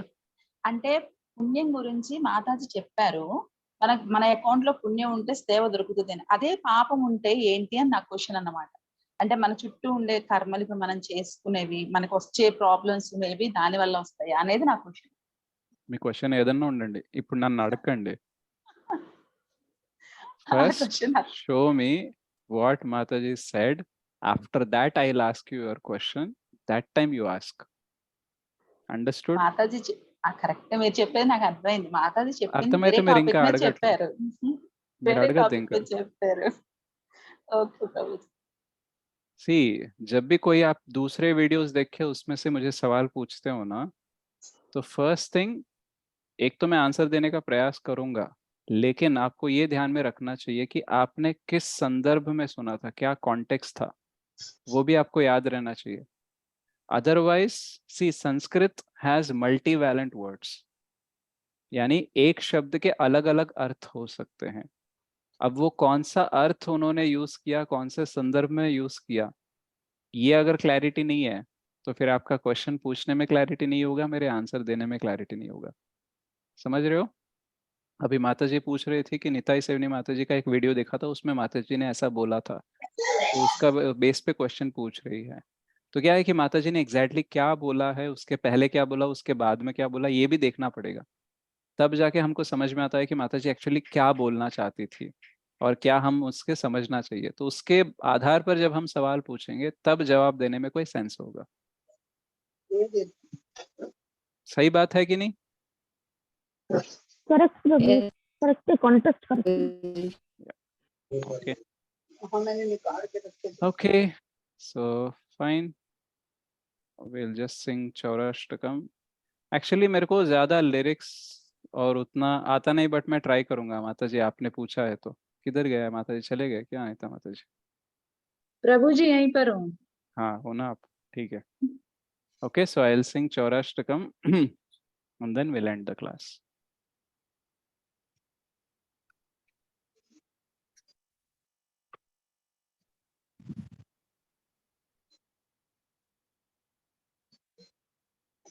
मैंने ट्राई किया सीखने का, बट जितना आता है उतना गाने का प्रयास करूंगा।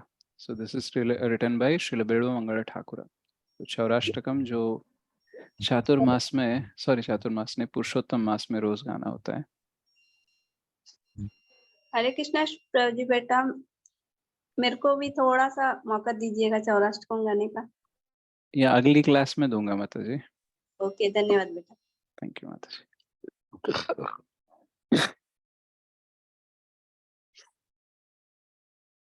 मुखं करोति वाचालं पंगुं लंघयति गिरिं यत्कृपातमहं वन्दे श्रीगुरुं दीनतारिणं परमानन्दमाधवं श्रीचैतन्येश्वरम्। व्रजे प्रसीद्धं नवनीतचौरं गोपाङ्गनानां चदुकुलचौरम् अनेकजन्मार्जितपापचौरं चौराग्रगण्यं पुरुषं नमामि। श्रीराधिकाया हृदयस्य चौरं नवाम्बुधश्यामलकान्तिचौरं पदाश्रितानां च समस्तचौरं चौराग्रगण्यं पुरुषं नमामि। अकिञ्चनीकृत्य पदाश्रितं या करोति भिक्षुं पतिगेहहीनं केनाप्यहो भीषणचौरैद्रिग् दृष्टश्रुतो बाणजगत्त्रयेऽपि यदीयनामापि हरत्यशेषं गिरिप्रसारानपि पापराशिन् आश्चर्यरूपो ननु चौरैद्रिग् दृष्टश्रुतो वा न मया कदापि धनं च मानं च तथेन्द्रियाणि प्राणांश्च हृत्वा मम सर्वमेव पलायसे कुत्र धृतोऽद्य त्वं भक्तिदाम्नासि मया निरुद्ध चिन्नत्सि घोरं यमपाशबन्धं भिनत्सि भीमं भव पाशबन्धं चिनत्सि सर्वस्य समस्तबन्धं नैवात्मनो भक्तकृतं तु बन्धं मन्मानसे तामसराशिघोरे काराग्रे दुःखमये निबद्ध लभस्व हे चौरहरे चिराय स्वचौर्यदोषोचितं एव दण्डम् व्रजे प्रसीद्धं नवनीतचौरं गोपाङ्गनानां चदुकुलचौरम् अनेकजन्मार्जितपापचौरं चौराग्रगण्यं पुरुषं नमामि। कराग्रे वस सदा हृदये मदीये मद्भक्ति पाशदृढ बंधना निश्चल सन् त्वां कृष्ण हे प्रलय कोटि शतान्तरेऽपि सर्वस्य चौर हृदयान् हि मोचयामि हरे कृष्णा कृष्ण कृष्ण हरे हरे हरे राम राम राम हरे हरे। श्री चौराष्टकम की जय। श्री बलराम मंगल ठाकुर की जय। हरी हरी बोल। हरि बोल हरि बोल हरी हरी बोल प्रभु जी, हरी बोल। लास्ट वाला स्टैंजा उड़ गया। प्रभु जी हाँ, बेटे हाँ, की हरि बोल। जय जय श्रीयास प्रभु जी बेटे की हरि बोल। सही में अच्छा है क्या? मैं तो मेरे को लगा गया। వింటున్నాం ప్రభుజీ అంటే చౌరాష్టకం వినవుతుంది पुरुषोत्तम महीने बहुत में बढ़िया था, चौदह बहुत बढ़िया था। आपने आपने कहा नहीं आता, उसके हिसाब से तो बहुत ही अच्छा था। ठीक है बढ़िया था, बहुत बढ़िया। Thank you Prabhu. लास्ट वाला स्टैंजा मुश्किल है, उसके बाद में वो कनेक्ट करने के लिए अलग ट्यून होता है, बट वो जमा नहीं। ठीक है, गुड। आपको अच्छा लगा? ठीक है, थैंक यू। हमसे इतना भी नहीं हो पाता तो हमको तो बहुत ही अच्छा लगा। अपने अपने बताइए ना एक बार, एक दिन मीनिंग बताइए। या कभी हम मीनिंग भी बताएंगे, मे बी नेक्स्ट वीक जब हम क्लास करेंगे तो उसका मीनिंग भी ले लेंगे। Okay, so thank you very much Mataji and Prabhujis for joining the Ishopanishad class. तो अगले हफ्ते हम जो मंत्र 1 है उधर से स्टार्ट करेंगे। जैसे जैसे हमारी क्लास आगे बढ़ेगी ना, तो वैसे वैसे ये इजी होता जाएगा। तो आपको अगर ये पहले 2-3 क्लासेस थोड़ा मुश्किल लगते हैं तो ज़्यादा टेंशन मत लीजिए, क्योंकि पहले कॉन्सेप्ट्स का फाउंडेशन हमको नींव अच्छे से डालनी होगी, इसलिए थोड़ा सा टाइम लगेगा। बाद में आप जल्दी से सीख जाओगे। ठीक है, वाञ्छाकल्पतरुभ्यश्च कृपा सिंधुभ्यैव च पतितानां पावनेभ्यो वैष्णवेभ्यो नमो नमः। श्री श्री राधा मदन मोहन जी की जय। श्री श्री रमा समेत सत्यनारायण स्वामी की जय। श्री श्री गांधर्व गिरधारी की जय। श्री श्री गौर निताई की जय। श्री चैतन्य महाप्रभु की जय। श्री श्री जगन्नाथ बलदेव सुभद्रा माई की जय। श्री श्री शोभनिषद की जय। श्रील प्रभुपाद की जय। गौर भक्त वृंद की जय। अनंत कोटि वैष्णव वृंद की जय। समावित गौर भक्त वृंद की जय। कलियुग पावन हरि नाम संकीर्तन की जय। निताय गौर प्रेमानंदे हरि हरि बोल। हरी हरी हरी हरि बोल। हरे कृष्णा प्रभु, थैंक यू वेरी मच। हरे कृष्णा। हरि बोल हरि बोल। हरे कृष्ण प्रभु जी। हरे कृष्णा। थैंक यू माताजी। ప్రభు లాస్ట్ వీక్ ప్రభు की जय। ప్రభు వచ్చారు ప్రభు, మీరు లేదు కదా। लास्ट वीक संडे चैतन्य चरण प्रभु जी। या एक्चुअली मैं ज्यादातर क्लासेस उनके ही सुन के मैं क्लासेस देता हूँ, तो पर्सनली मैं कभी नहीं मिला। संडे आए थे वो, लेकिन हम कांचीपुरम यात्रा में थे। या so I hope to see him again some time later. उनको पता भी नहीं होगा कि हम उनके इतने क्लासेस सुन के इतने क्लासेस हम दे रहे हैं। गुड, थैंक यू माता जी। हरे कृष्णा।